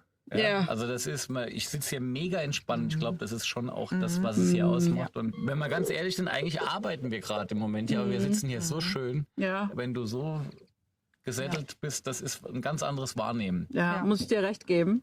Ja. Das ist aber auch der Zauber dieses Platzes hier. Ja, das glaub ich Also auch. die Insel sowieso, muss ich jetzt auch mal sagen. Ja. Ich bin ja auch froh, dass er mal hier ist. Das ist gar nicht so einfach, ihn in den Laden zu Das ist eine kriegen. Weltreise. Aber es ist wirklich eine Weltreise, ne? Ich weiß. Ich mag das ja hier sehr. Ja. Aber es ist wirklich weit. Also das heißt, 7 bis 9 Stunden, bis du hier bist, so ungefähr. Ja. Da bist du auch am Mittelmeer, da bist du in Ja. New York. Das ist tatsächlich gar nicht so einfach hierher zu kommen. Und ich finde es aber insofern nicht ganz so schlimm, weil es dann auch ein bisschen was Besonderes bleibt. Und stell dir diese Insel vor, wenn jeder easy peasy schnell hier wäre, dann wäre das hier noch viel voller. Ja. Und das wäre wahrscheinlich auch eine Überlastung. stimmt. Insofern eigentlich ist es auch das Schöne, dass es einen gewissen Aufwand bedarf, um nach Sylt zu kommen. Und Ich bin trotzdem froh, dass du mal da bist jetzt. Aber jetzt haben wir gesagt, wie der Wein im Glas steht, aber probiert hast du ihn noch nicht, Ich habe oder? schon die Hälfte getrunken. also da sind wir jetzt halt mit Jahrgang 17, der kommt eben langsam in seine Phase, wo man sagt, jetzt alle Schotten auf, alles da. Zeig, was du kannst und hab Spaß dran. Und es wird einige Jahre dann einfach auch stabil so bleiben Ja. und einfach diese Kalkmineralik, die Gelbfrucht, all das, wofür Moorstein steht, dann auch offenherzig preisgeben. Also mir schmeckt der hier jetzt sehr gut. Du bist ja eher Team Brunnenhäuschen als Moorstein, ne? Gefällt mir beides. Gefällt dir weil beides? beides so völlig unterschiedlich ist. Ne? Also wirklich richtig krass unterschiedlich. Ne? Habe ich schon gesagt, dass ich Sternzeichen Moorstein bin? Ja, und Mädchen des Hofen.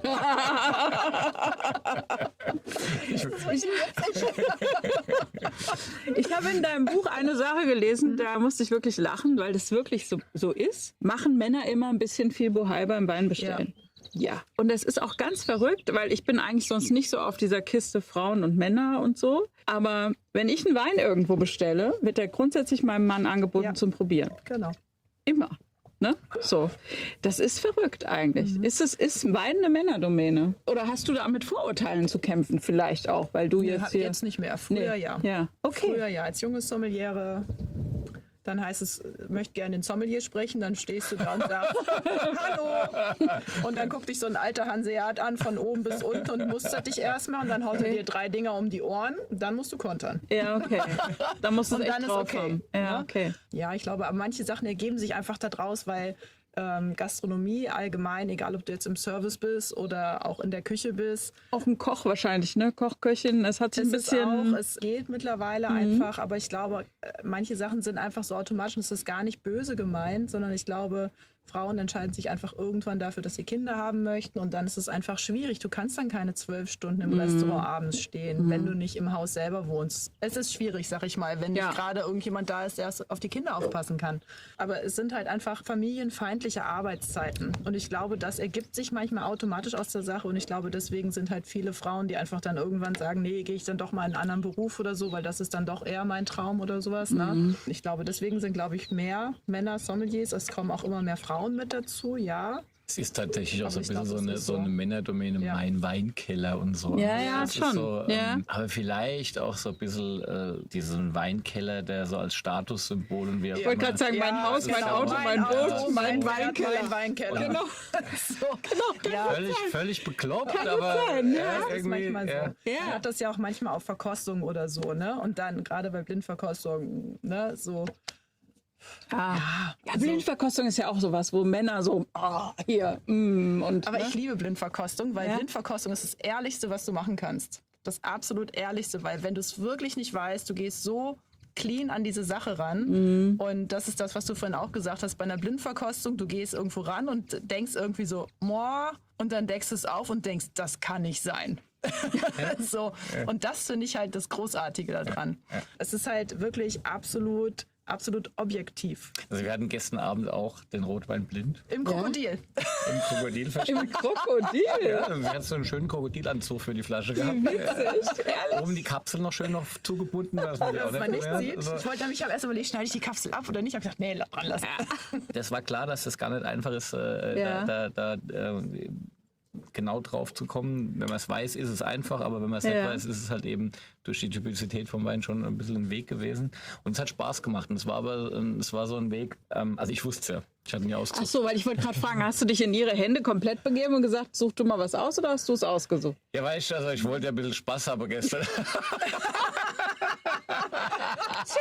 Und für die beiden lieben Freunde war es ein schönes Verkosten und wir haben sich auch gut angenähert. Ja. Und ich finde aber, dann ist es auch wichtig, es geht nämlich beim Blindverkosten nicht darum, wie toll du bist oder darum, jemand aufs Eis zu führen, sondern am Ende ist es der Versuch, die Wahrnehmung zu fokussieren auf das, was du da gerade hast. Genau. Und dann kommt der Moment, wo du sagst, jetzt decken wir es aber auf, bevor es jetzt irgendwie doof wird. Ja, weil Ja, das ja, ist nämlich, ja. weil dann ist Es geht nämlich ja nicht darum, jemanden blöd dastehen zu Genau. lassen. Ja. Genau. Und manchmal hat man das auch, das finde ich auch ganz interessant, manchmal hat man das, dann probiert man was blind und dann nähert man sich ran von einer Seite und dann sagt der andere so, Dann kommt eine ganz andere Idee es ins kommt Spiel. was ganz anderes, aber man kann das, was man erklärt hat oder erläutert hat, total nachvollziehen, Ja. weil es eigentlich die gleiche Stilistik oder, ne? Das ist total nachvollziehen. Das finde ich, also ich finde das groß und ich liege so oft falsch. Das ist ja eigentlich auch das Schöne. Ich lieg Ja. so Passiert, oft falsch. es passiert. Ne? Aber da muss man auch. Ich finde es noch schöner, Ja. also wenn du einen direkt schießt. Das ist so geil, Das oder? ist, was wollt ihr eigentlich?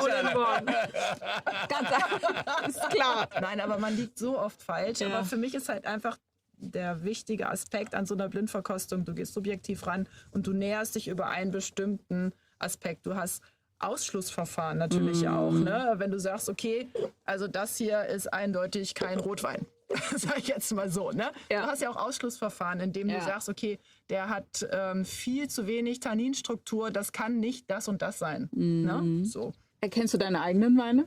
Oft, aber nicht immer. Ja, okay, verrückt. Also, und du das hast ja ist, so oft vorher probiert und ja. Aber wie gesagt, nicht immer. Ja. Das ist mal schön und mal weniger schön. Also, Ja. das ist, aber es ist natürlich trotzdem, natürlich geht es mir häufig so, wenn ich dass ich dann schon auch denke, das könnte von mir sein und das ist vielleicht das und das. Das macht auch Spaß und Freude, wenn man seine eigene Weine erkennt. Im positiven Sinne. Ja. Manchmal sitzt du aber auch in einer Probe und denkst, hoffentlich ist das nicht meiner.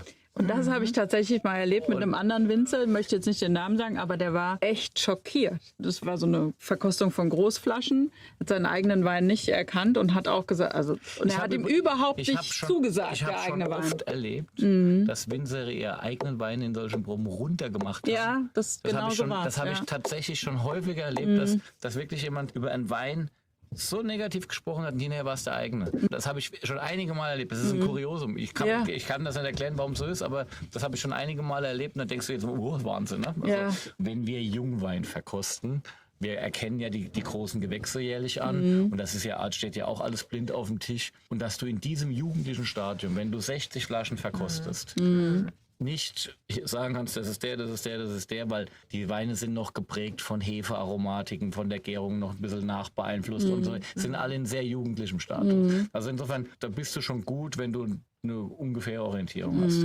Da kann das easy passieren. Aber na klar, wenn ein Wein eigentlich fertig in der Flasche irgendwo steht, und dann ist es doch immer der Kontext, der ihn ausmacht. Und manchmal ist es halt einfach auch so, wenn vorne dran ein Wein steht, den du vorher im Mund hattest, der deinem Wein nicht gut tut, dann hat das einen Einfluss. Total. Ja. Das ist so, und das sind halt die Spielereien. Das ist Wahnsinn, aber so ist es halt. Es hat mal ein Verkoster für ein großes Magazin zu mir gesagt, Blaufränkisch wird er niemals rückwärts verkosten, weil das tut den Wein nicht gut. Blaufränkisch wird er immer nur vorwärts verkosten. Fand ich ganz interessant, weil normalerweise sagt er, verkostet er vorwärts und rückwärts. Aber bei Blaufränkisch macht er das nicht. Weil wenn er zurückgeht, ist es nicht gut. Jetzt frage ich dich, vorwärts, rückwärts, bist du da orientiert? Du brauchst ganz viele Gläser dafür.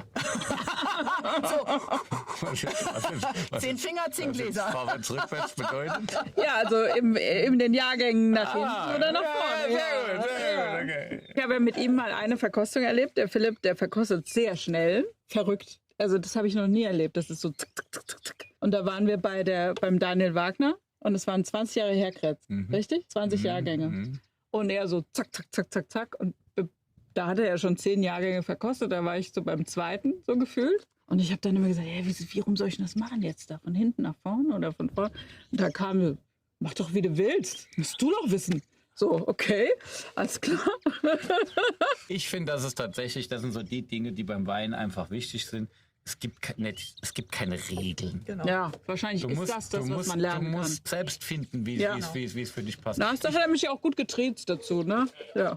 Und dieses Zack, Zack, Zack verkosten, für mich ist das so, wenn ich ein Thema vor mir habe, dann kann das sein, dass ich es erstmal überblicken will. Und das ist dieses Speed-Tasting. Und danach gehe ich dann geht an man die anders ran. Dinge Dann gehst du dran. nochmal in die Tiefe. Aber ich musste in dem Fall 20 Jahre Herkretz, ich wollte erstmal die Spur und dann habe ich 1, 2 Jahrgänge mich nochmal näher mit beschäftigt. Okay. Das ist so, das ist ein Überblick verschaffen nochmal. Aber das konntest du dir dann merken oder wusstest du halt, der Jahrgang, der war ja so und so, da will ich jetzt nochmal tiefer reingehen? Nee, das schnelle Verkosten reicht mir aus, um zu wissen, was ich tiefer möchte. Okay. Mittlerweile muss ich stehen, oft dann auch mit Notizen, also damit du dann so irgendwie, Ja. Das mache ich jetzt bei den Anerkennungsproben von den großen Gewächsen so, dass ich tatsächlich dann nochmal, nachdem ich bewertet habe, schaue, wo überall die Peaks waren, nach unten und nach oben. Die nach unten muss ich mir anschauen, weil ich möchte keinen Wein ablehnen, nur weil ich einen ersten Eindruck hatte, der nicht richtig war. Und die nach oben, weil es mich interessiert, was sind die besten. Ja, okay. Also das gucke ich mir dann beides nochmal an. Ja. Unfortunately ist es halt so, dass dann die Mitte oft unbemerkt liegen bleibt. Das ist in dieser Jugendlichkeit, bei der Anerkennung, sind da oft große Weine dazwischen, die sich einfach noch nicht so zeigen. Ja. Aber die verkostest du dann gar kein zweites Mal, weil du da so drüber probiert hast. Und dann hast du ein paar Aufreger, das sind oft Weine, die in der Jugend halt viel lauter sind, die intensiver sind, die du da oben dann so ein bisschen abfrühstückst. Und dann hast du die unten, wo du nochmal gucken musst, warum hast du den jetzt nicht gut gefunden? Warum lehnst du den jetzt wirklich ab?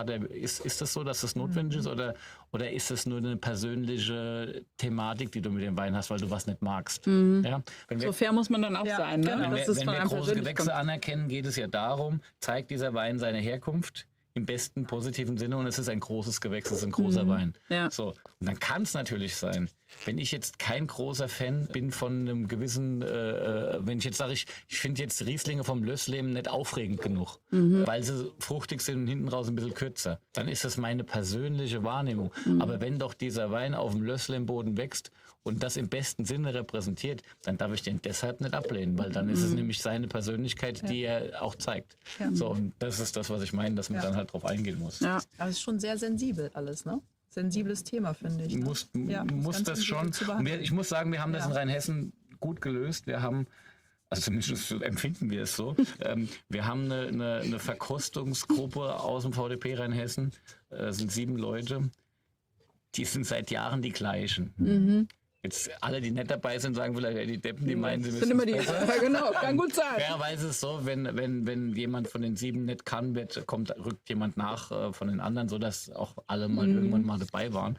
Aber wir haben dadurch, dass wir so stabil über Jahre mit den gleichen Leuten verkosten, uns auch so eine Sicherheit aufgebaut und so ein Wissen aufgebaut für diese Weine, dass ich glaube, dass die rheinhessischen großen Gewächse insgesamt sich immer sehr gut sehen lassen können und diese Grundausrichtung, dass Herkunft im besten Sinne im Glas ist, auch gerecht wird. Würdest du ihm zustimmen? Ja. Du hast ja einen guten Überblick wahrscheinlich über die großen Gewächse. Ja, relativ guten Überblick. Also ich finde das gut, wenn man viel im Team arbeitet mit Leuten, wo man sich auch drauf verlassen kann. Ja. Also was mir halt total getaugt hat damals, ich war jetzt ein paar Mal nicht mehr dabei, waren die Verkostungen in Berlin, weißt du, wo Winzer und Sommeliers und Menschen, die nicht so viel damit zu tun haben, zusammensaßen und wir haben alle blind verkostet und haben dann bewertet. Es gab immer den Pegelwein, was ich extrem gut finde, den Pegelwein nicht zum Pegel halten, sondern um sich einzupegeln, dann wird der einmal gemeinsam beschrieben. Der hat so und so viele Punkte bekommen. Alle Weine orientiert man an dem Wein. Ah ja, das ist gut. Und das finde ich eben halt sehr, sehr objektiv eigentlich. Und das hat mir immer sehr getaugt, weil ein Sommelier verkostet ja völlig anders als ein Winzer. Hat ja völlig andere Ideen im Kopf, ne? Und ich fand es total beeindruckend, dass man irgendwie dann doch immer irgendwie auf einer Linie sich getroffen hat. Es war irgendwie immer so, dass man gedacht auch hat, lustige so... Proben, ne? Ja. Also es ist, du hast irgendein Thema, was weiß ich, Riesling trocken unter 10 Euro. Wollte ich gerade sagen, unter 10 Euro. Okay. Du sollst jetzt da aus 70, 80 Weinen gucken, was sind da jetzt die besten. Ja. Und dann hast du halt auch, du hast die Winzer, du hast die Sommeliers, Ja. du hast aber auch Endverbraucher im Prinzip. Okay. Und dann wie so dieses neben links und rechts nebeneinander. Wie hast denn du denn bewertet? Was ich aber auch immer cool fand, es wurde halt immer einer aufgerufen, der dann einfach mal den Flight beschreiben muss. Und ich fand es halt wirklich immer spannend, weil man am Ende, hinter egal wie wer beschrieben hat, am Ende kommt man dann doch an den Punkt, wo man sagt so, ja klar, logisch, verstehe ich total, habe ich anders aufgeschrieben, aber das ich kann's gleiche nachvollziehen. Ergebnis, das Ja, gleiche okay. Ergebnis eigentlich. Ja. Ne? Also fand ich immer gut und ich denke, dass wenn du, um nochmal das darauf runterzubrechen, ich glaube, wenn du in so einem Team arbeitest, wird es wahrscheinlich identisch sein. Ja, klar. Das ist tatsächlich so. Das Learning ist enorm, wenn man da dabei ist. Und ich glaube aber am Ende wichtig ist auch, dass das Ergebnis hinher passt. Das ist Ja. so. Natürlich macht man sich auch nicht nur Freunde, ne? Wenn man da jetzt auch zum Beispiel mal sagt, nee, also das ist jetzt kein großes Gewächs. Ja, ach, was das ist in dem Stadium ist das vollkommen okay, wenn du dann auch mal nebendran liegst oder wie auch immer. Okay. Der Daniel Wagner hat vor 2 Wochen neben mir gesessen und hat mir mein Brunnenhäuschen abgelehnt. Aber es war der Einzige, der Wein ist durch, also 6:1 durch. 3 davor haben wir es noch gemeinsam probiert und hat das großartig gefunden. Also es ist, Ist ja auch manchmal so eine Sache, ne? Was hast du für einen Tag? das ist, Wie bist du drauf? Ist so, ja. Und Okay. Daniel. Nein, aber das spiegelt ja auch genau das wider. Ne? Es ist tagesformabhängig. Ne? Aber wie kommen jetzt Weine auf deine Karte? Reist du überall hin? Bestell sie. Ja. Nein. das ist schlau. Hey, das ist sehr schlau. Würde ich so auch machen. Okay, blöde Frage, total blöde Frage. Haben wir ein Schwierig. Depot-Thema da? Ja, da habe Gell? ich, ja, bei dem anderen nicht, aber bei dem, den habe ich nämlich noch nicht dekantiert. Also den darf ich auf den Kopf drehen, den anderen eher nicht. Ah, okay. Aber da sind wir kommen jetzt, es ist eine schöne Überleitung zu Weinreisen, die du vielleicht manchmal machst. Ja, in Portugal bin ich tatsächlich schon mehrfach gewesen, muss Ja? ich gestehen. Okay. Also ich glaube, Portwein und Madeira sind, glaube ich, so die Themen, die mir dann doch auch sehr am Herzen liegen, neben dem Riesling, wo ich mich im Laufe der Jahre dann doch sehr eingenördet habe, könnte man eigentlich fast War da sagen, vielleicht ne? der Johannes King, der Übeltäter, der dich da... wahrscheinlich. Ja, der dich da... Weil ich weiß Wahrscheinlich. noch, als wir damals hier im Hotel übernachtet haben, da stand so eine wunderbare Karaffe Madeira auf dem Zimmer. Das hatte Suchtpotenzial. Ja, total. Das muss man sagen. Ne? Ja. Ist Madeira, wir trinken jetzt keine, oder? Wir trinken Nee, keinen? wir trinken jetzt Portwein. Wir trinken Portwein, aber ist Madeira vielleicht so der unterschätzteste Wein, den es gibt? Also auf jeden Fall der langlebigste für mich. Und die Geschichte von, wenn man sich ein bisschen mit der Geschichte von der Insel beschäftigt, wird man feststellen, dass es eine ganz, ganz tragische Geschichte ist, weil das eigentlich der beste Wein der Welt damals mit war, der langlebigste ist. Und die haben einfach so viel Schicksalsschläge auf dieser Insel gehabt, über Jahrhunderte hinweg, dass er heute eigentlich in Massen produziert wird und meistens nur zum Kochen gekannt wird. Was wirklich ganz tragisch ist, weil es einfach so ein wunderbares Produkt ist, was man da hat. Also Madeira ist... Ja, Ja, ein Herz für Madeira. ein Herz für Madeira. Aber da ist es ja auch ausgereicht. Ich habe ja auch auf der Insel geheiratet. Ach so, guck Ja. mal. Ja. In einem Weingut in Barbato mit Blick auf die Fässer. Und wir haben es keinem gesagt vorher. Und es war nur Ricardo, der Winzer, mit dabei. Die Leute aus dem Keller, die Leute aus dem Büro. Wir kannten süß. sonst keinen. Ja. Und ja. Lustig. Das Wer war- hat euch da getraut? Darf das der Winzer dort? Nee. Das wäre geil, oder? Das wäre doch was für dich. Das wäre doch was. So, ihr seh seid das. jetzt verheiratet. Zack. Ich sehe da Dinge auf uns zukommen. Nee, tatsächlich, also es musst du halt vorher beantragen, wenn du im Ausland heiraten möchtest. Und EU ging jetzt, war jetzt nicht so schwierig, aber es war halt natürlich eine Also Standesbeamte. bei mir kann man nur heiraten, wenn man Standzeichen Moorstein ist. Das hat sie angetan. Ne? Das Und Made in Westhofen. Okay. So, komm, ich schenke jetzt mal den Ja. ersten ein. Dass wir mal gucken, wo wir zu Hause Sollen wir die sind. gegeneinander? Soll ich das andere Genau. Glas auch Ja, leer machen? bitte. Okay. Also das war auch Das fällt mir auch schwer. Das ist Aber dieser du musst ihn fantastische... so leer machen. Aber wir verkosten jetzt den mal kurz und dann den zweiten nach, oder willst du es direkt gleich? Ich glaube, es ist interessant, wenn wir sie beide einmal parallel genau. auch von der Farbe Dann direkt machen haben. Dann machen wir das so. Ja. Also was hat dich besonders beeindruckt da am Duro, sage ich mal? Also Duro ist für mich ein absolut, ich habe nur ein Wort dafür, majestätisch. Es ist irgendwo im Nirgendwo. Es sind vereinzelte kleine Herrenhäuser, kleine in Anführungszeichen, kleine Herrenhäuser da aus dem 17., 18., 19. Jahrhundert gebaut. Und da drumherum ist einfach nichts. Es ist einfach absolute Ruhe. Und es ist einfach, ja, es ist majestätisch, ist es einfach, finde ich. Und Portwein hat mich einfach in dem Sinne gecatcht, dass es einfach ein Generationsvertrag ist, der seit vielen Jahrhunderten läuft. Also die Winzer produzieren natürlich auch einen Wein für sich, logisch, um davon zu leben, aber die produzieren auch Weine für die Kinder, die Enkelkinder und die Urenkel. Und das läuft seit Jahrhunderten. Und deswegen haben wir einfach die Chance, wirklich alte Produkte im Glas zu haben, alte Weine verkosten zu können. Und ich finde immer, wenn man so alte Sachen trinkt, wenn man so Möglichkeiten hat, dann ist es wie, als wenn man Geschichte im Glas hat. Also die Leute, die Trauben geerntet haben und so, die leben vielleicht schon alle gar nicht mehr. Oder was auch immer dann zeithistorisch gerade passiert ist, dann hat man sich als Winzer vielleicht auch vorgestellt, so wer wird das irgendwann bekommen? Oder wo ist überhaupt diese einzelne Flasche über ein Jahrhundert gewesen, sag Ja, ich mal. genau. Wo ist In die? welchem Keller hat sie rumgelungert Verrückt. und so weiter. Ne? Also das sind die Fragen, die ich mir immer stelle, wenn ich so eine Flasche aufmache. Aber ne? ist das in der Flasche über so viele Jahre oder liegt das Manchmal in Fässern noch? Beides. Ja. Wir haben jetzt hier, genau. Da wird es tatsächlich dann beim Portwein kompliziert. Genau. Da brauchst du dann wieder einen Sommelier, weil der kann das dann im Detail erklären. Weil tatsächlich du von den Varianten, dass du relativ junge Dinge kriegst, bis hin Cuvées, die lange gereift sind im Fass und dann als Cuvée bekommen, eben entsprechend noch nicht lange auf der Flasche sind. Dann aber halt die Variante, was mit das Spektakulärste ist, wenn es halt einfach lange in der Flasche war, wenn es einfach dann diese Reifezeit hat, das ist dann wird es auch rar.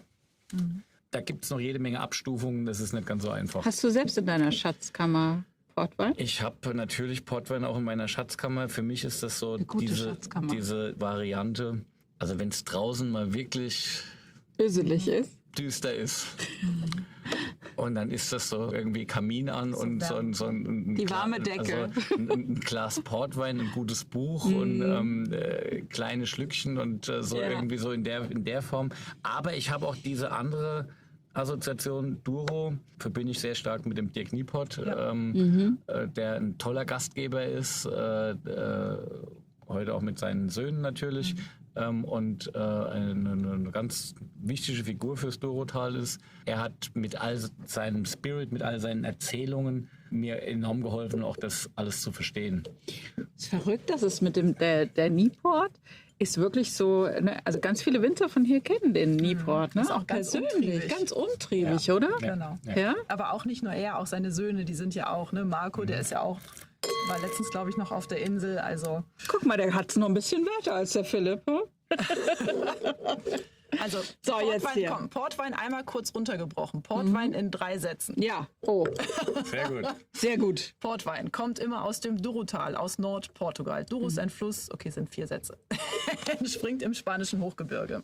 Es gibt 2 Arten von Portwein, lassen wir den weißen ausgeklammert. Es gibt braunen Portwein und es gibt roten Portwein. Brauner Portwein, wir denken an den Apfel, oxidativ ausgebaut. Großer Unterschied, nicht oxidiert, sondern oxidativ ausgebaut. Das bedeutet mit Luft ausgebaut. Roter Portwein nennt sich Ruby Port, Rubinfarben, kann man sich merken, reduktiv ausgebaut, also unter Luftausschluss. Deswegen ist die rote Farbe einfach erhalten. Und da gibt es einfach verschiedene Abstufungen. Wenn man sich aber merkt, es gibt roten und es gibt braunen Portwein. Die braunen sind die Tawny Ports. Tawny ist einfach eine Bezeichnung für braune Farbe und Ruby Port, rot. Dann ist man schon mal ganz weit vorne. Okay. Weil die roten, die haben meistens eher so beerige Noten, fruchtige Noten. Und die braunen Portweine haben eher so Toffee, Dattel, Kaffeenoten. Braune Portweine, rote Portweine. Tawnies, Rubies. Und da gibt es einfach verschiedene Abstufungen drin. Okay. Das ist eigentlich das Geheimnis. Das hört sich jetzt ganz easy an. Und jetzt frage ich dich gleich nochmal ab. Ich habe auch jetzt schon ein bisschen Angst. Eigentlich wird es danach erst kompliziert. Ja. Genau, danach wird es kompliziert. Also es gibt rot und braun, das habe ich verstanden jetzt. Genau, also das Der ist sieht so, so wenn ein man bisschen sich bräunlich aus genau, hier. Ja, siehst du, das Ja? ist auch ein Tawny Port, aber ein Jahrgangstawny, und zwar ist das die Königin der braunen Portweine, die Collator. Collator. Ja, 2012 Collator. Auf einer Collator beziehungsweise auf einem Tawny Port muss immer das Abfülldatum draufstehen. Ich weiß nicht genau, wann das da abgefüllt worden ist, aber es muss irgendwo stehen. Ich kann es auch nicht sehen, weil ich keine Brille auf habe. Also vorne steht eine 2012 sehr groß. Ja, das kann ich sehen. Also irgendwo wird es draufstehen, wann es abgefüllt ist. Langt da 2023 Ja, als genau. Aussage, ne? Also 23 abgefüllt. Also 12 geerntet dann. 12er Jahrgang, 12er Jahrgang. 23 abgefüllt. Okay. Und wie du an der Farbe erkennst, mit Luft ausgebaut, ne? Ja, Und Collator ist immer die Königin der braunen Portweine. okay. Also wenn Collator draufsteht, macht man schon mal nichts falsch. Genau. Collator, und da sind wir auch in einem Bereich, wo es auch wirklich richtig alt werden kann. Also das älteste an Collators war 1863, was ich verkostet habe. Wow. Und das Und wann abgefüllt dann? das war gerade abgefüllt. Also so lange lassen die das im Fass liegen. Das ist ja diese Thematik, da darf der Sauerstoff dran. Und was ein spannendes Thema ist das Aufspritten. Genau. Das heißt also, wir haben ja jetzt beim Portwein nicht einfach nur Wein, sondern der wird ja dann von zwischen 12 und 14 Volumenprozent auf knapp 20 Volumenprozent angereichert sozusagen Ach so. mit Alkohol. Der wird angereichert. Das große Problem beim Portwein ist, du möchtest natürlich die Süße erhalten. Die natürliche Süße muss erhalten bleiben. Das bedeutet im Umkehrschluss, wenn wir Rotwein produzieren, also normalen Rotwein, haben wir eine der Zucker. Mazeration, aber dann haben wir keinen Zucker mehr hinterher Ja, stimmt. drin. Dann würde Über er das trocken Zeitfenster. werden quasi. Das Okay. bedeutet, du musst innerhalb von einem sehr kurzen Zeitfenster, 48 Stunden, innerhalb dieses Zeitfensters so viel Farbe und Extrakt aus den Traubenschalen bekommen. Also das heißt, du musst die Zellwände zerstören. Und das Klingt klassischerweise... martialisch übrigens. Aber Ja, es ja. ist, wie es ist.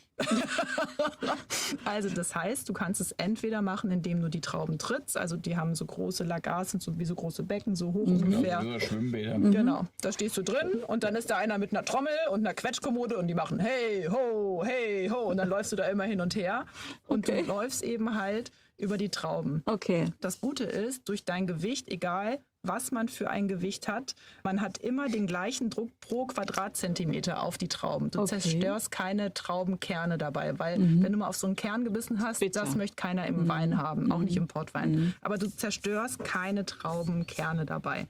Nur die Haut quasi. Nur die Haut, genau. Okay. Und das Ganze wäre jetzt die klassische Variante. Die haben aber in den 90ern haben die von Symington haben den Roboter Lagar erfunden. Der simuliert das Ganze. Das sind so Silikonnoppen und die simulieren den Druck eines Fußes praktisch. Okay. Und dieser Roboter Lagar, der macht das bei den ganzen, also gerade von Symington, also das zweite, was wir im Glas haben, Grahams gehört zu Symington, simuliert das Ganze. Und Also keine so Quetschkommode mehr. keine Quelle, aber das macht schon richtig Laune, ne? Und irgendwann fangen die an zu tanzen und dann kannst du dir Lieder wünschen und so, Okay. ne? Das ist schon geil. Okay. Das zweite, was wir jetzt im Glas haben, ist ein Vintage Port. Das ist der König. Also wir haben Königin und König. Der König der roten Rubies, roten Portweine. Vintage bedeutet immer, dass es logischerweise aus einem Jahrgang ist, wie eine Collator. Und der ist zwischen 2 und 3 Jahre im Fass ausgebaut. und wird dann unfiltriert abgefüllt. Wichtig ist Okay. unfiltriert, weil ansonsten wird er nicht so alt werden können. Weil der Wein lebt durch die ganzen Inhaltsstoffe, die er hat, und das macht ihn einfach stabil. Wenn du das nicht hättest, wenn du ihn filtrieren würdest, dann wäre er nicht so lange haltbar. Okay. Deswegen würde ich auch immer, wenn ich zu Hause einen Vintage-Port aufmache, ihn erstmal nicht dekantieren, sondern erstmal so lassen, weil meistens eine Flasche Portwein, also Ja, dann zu brauchst du zweit ein ist bisschen- schon, nee, das genau. Das musst du einfach aus Respekt vorm Alkohol, das solltest du über mehrere Tage genießen. Und auch Ich ein find- Tick ich- gekühlt, oder? ich find- oder? ich Weil Genau, weil man, der halt viel Alkohol hat. Das ist was, kleine Schlucke. Mhm. Wenn du ein Glas Portwein hast, genießen, das zelebrieren. Das reicht. Ja, Damit hast du all das, was du möchtest, ja. und lass dir Zeit damit. Mhm. Weil ich meine, ich bin ja ein Schnelltrinker, ich kann ruckzuck ein Glas leer trinken.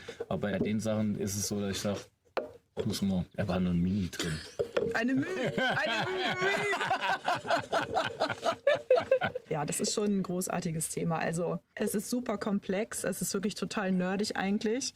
Aber ich finde, wenn man sich so ein paar Eckpunkte davon merkt. Aber wir haben eins nicht fertig besprochen. Genau, Der Restzucker. genau. Ja, also das Aufspritten. Der, Da der, habt ihr Rest, jetzt, der Restzucker, genau. damit der bleiben kann, muss die Gärung aufhören. Genau. Okay. Und wie stoppt ihr die Gärung dann Durch da? hochprozentigen Alkohol. Ach so.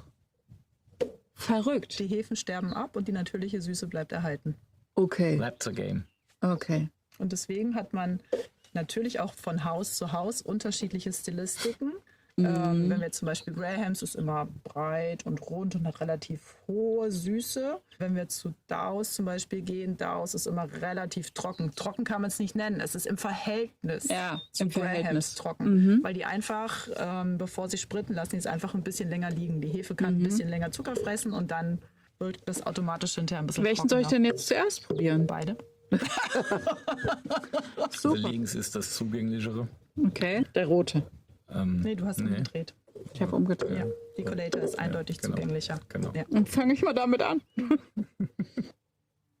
Das ist schon krass, wie man so ein bisschen ehrfürchtig eigentlich ist, oder? Ich finde es Das ist aber. halt schon toll. Ich ne? finde es wunderbar, wenn du diesen kleinen Schluck und du hast das ganze Denken und so, das macht einfach unheimlich viel aus. Ja. Das ist super. Und wisst ihr was? Ich finde, es passt total gut hierher. Natürlich. Also auf Passt jeden total Fall. gut jetzt hier, selbst jetzt hier in der Sonne. Denkt dir die Sonne und den blauen Himmel weg, dann noch mehr. Ja, das stimmt natürlich.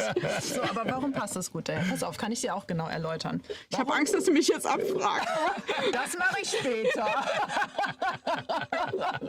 Pass auf, warum passt es gut hierher? Grahams, Daus, Voris, bis auf, okay, Newport ist ein holländischer Name, aber das sind alles englisch-schottische Namen. Es ist ein Handelsabkommen damals gewesen. Die haben eben halt Handelshäuser in Portugal gebaut, im Porto selber, weil es direkt natürlich am Hafen ist. Ja, und die haben- Holländer sind auch Seefahrer gewesen. Die da Genau. unten, also ich meine, das ist dann Genau. ist auch nicht umsonst da angekommen. Ja. Und wenn wir uns Gedanken machen über diese Namen und England, Schottland, wir sind auf der gleichen Höhe fast wie Edinburgh hier. Das ist das Getränk, was sie in England hauptsächlich getrunken haben. Also warum soll es nicht zu diesem Klima hier passen? Ja, also für mich passt es gut. So, jetzt. Ihr habt gesagt, das ist das Wichtigste. Passt oder Hauptsache, du passt fühlst dich nicht? wohl. Richtig, genau. Was mir jetzt tatsächlich auf der Seele brennen würde, wäre die Frage, welcher Wein taugt dir mehr gerade von den beiden jetzt? Oh, ist beides geil, aber ich glaube sogar jetzt hier der rechte. Der Vintage Port. Er ist viel kräutriger, ne? Der ist auch ein bisschen offener gerade, finde ich, von den Aromen her. Ich würde ihn auch als weiniger bezeichnen. Also das ist, bei dem Collator merkst du so ein bisschen, das lebt sehr stark von dieser Oxidation und auch von schön, aber- dieser Süßwein-Charakteristik mit Luft. Und das geht näher an sowas wie Madeira auch dann vom Stil her. Und das ist so eine eigene Liga. Das hat aber ein bisschen weniger Salz als Madeira. Ja, und weniger Säure auch Und, immer. ja, und, genau. Und wir sind bei dem Vintage sind wir halt nah am Rotwein. Ja. Das ist Also da konnte ich mich jetzt Stunden mit ein beschäftigen. bisschen weniger Alkohol, ein bisschen weniger Süße und du könntest es auch im Bordelais irgendwo mit unterbringen. Ne? Ja. Also Ja. das ist so ein bisschen der Unterschied und beides hat total seinen Reiz. Also Ja. wie setzt du Portwein in eurer Küche ein?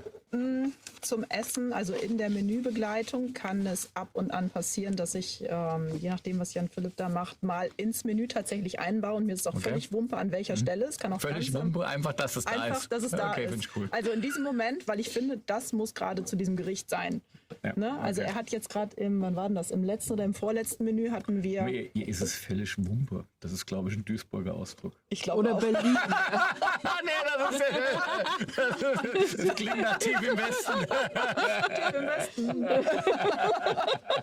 Also er hatte jetzt so eine Marone hatte er. Die Marone war so ein bisschen die war so ein bisschen gemacht, die hat ein bisschen wie Gänsestopfleber, also so in diese Richtung, so cremig, breit, ne, fett, weich. Das waren so die Attribute eigentlich, die diese Marone präsentiert hat. Und dazu habe ich dann mit so Bittersalaten waren dabei, die waren auch ein bisschen mit Portwein, muss ich sagen, ein bisschen mariniert, mit so einer Portweinreduktion. Und dazu haben wir Portwein natürlich gemacht, weil wenn man sich vorstellt, so Gänsestopfleber und so würde man vielleicht ein Sautern oder sowas machen. Ne? Und dann fange ich manchmal an zu spielen. Also er hat manchmal das Gericht und dann fange ich an zu spielen und überlege, okay, was hat er für eine Idee dahinter? Und dann geht's eigentlich los. Und sowas kann man super gut auch mitten im Menü machen, finde ich, weil es bricht einmal komplett. Und an oh, die der Düne. Wind. Nee, müssen wir schon mitnehmen. Ja. Ansonsten zum Dessert geht es natürlich. Ja, Ne? ja. Also wenn du was mit Orangen hast zum Beispiel oder Zitrusfrüchten geht es super gut mit. Also dann gerade Collator, das hier jetzt eher nicht, aber Collator geht super gut damit oder Madeira geht super gut damit. Wenn du Schokolade und sowas hast, ist hier. Ja. Hast du gestern eigentlich eine Fleckenmuschel gekriegt? Nee, hast du nicht. Du hast auch keine Flecken gemacht. Hast keine Flecken Nee, gemacht? hat er nicht. Hab ich gibt gesehen. nämlich- Hab ich drauf geachtet. Hast du darauf geachtet? Weil wir haben ja hier die legendären Fleckenmuscheln. Und ich habe mir sagen lassen, dass wenn du 20 Fleckenmuscheln zum 10. Schluss... 10. Wenn du 10 Fleckenmuscheln zum Schluss auf dem Tisch hast, Pro Person. ach, pro Person, also bei euch 30. Gewinnt man da Eine was? Flasche Champagner. Wie oft kommt das vor? Haben wir uns Bisher wieder noch völlig falsch verhalten. Könnt ihr mal, also wie oft passiert das wirklich? Bisher noch nicht. Okay. Aber ich biete es jedem Gast an, also der eine Fleckenmuschel bekommt. Ja, so, also wir haben noch eine Schnellfragerunde, liebe Bärbel. Jetzt fragen wir dich mal ab. Pass mal auf, ja. Mit welchem Wein verführst du deinen Mann? Madeira. Madeira. Was zeichnet für euch beide einen guten Sommelier, eine gute Sommelier aus? Kompetenz und Kommunikation. Und für dich so? Kompetenz und Kommunikation. Ist klar.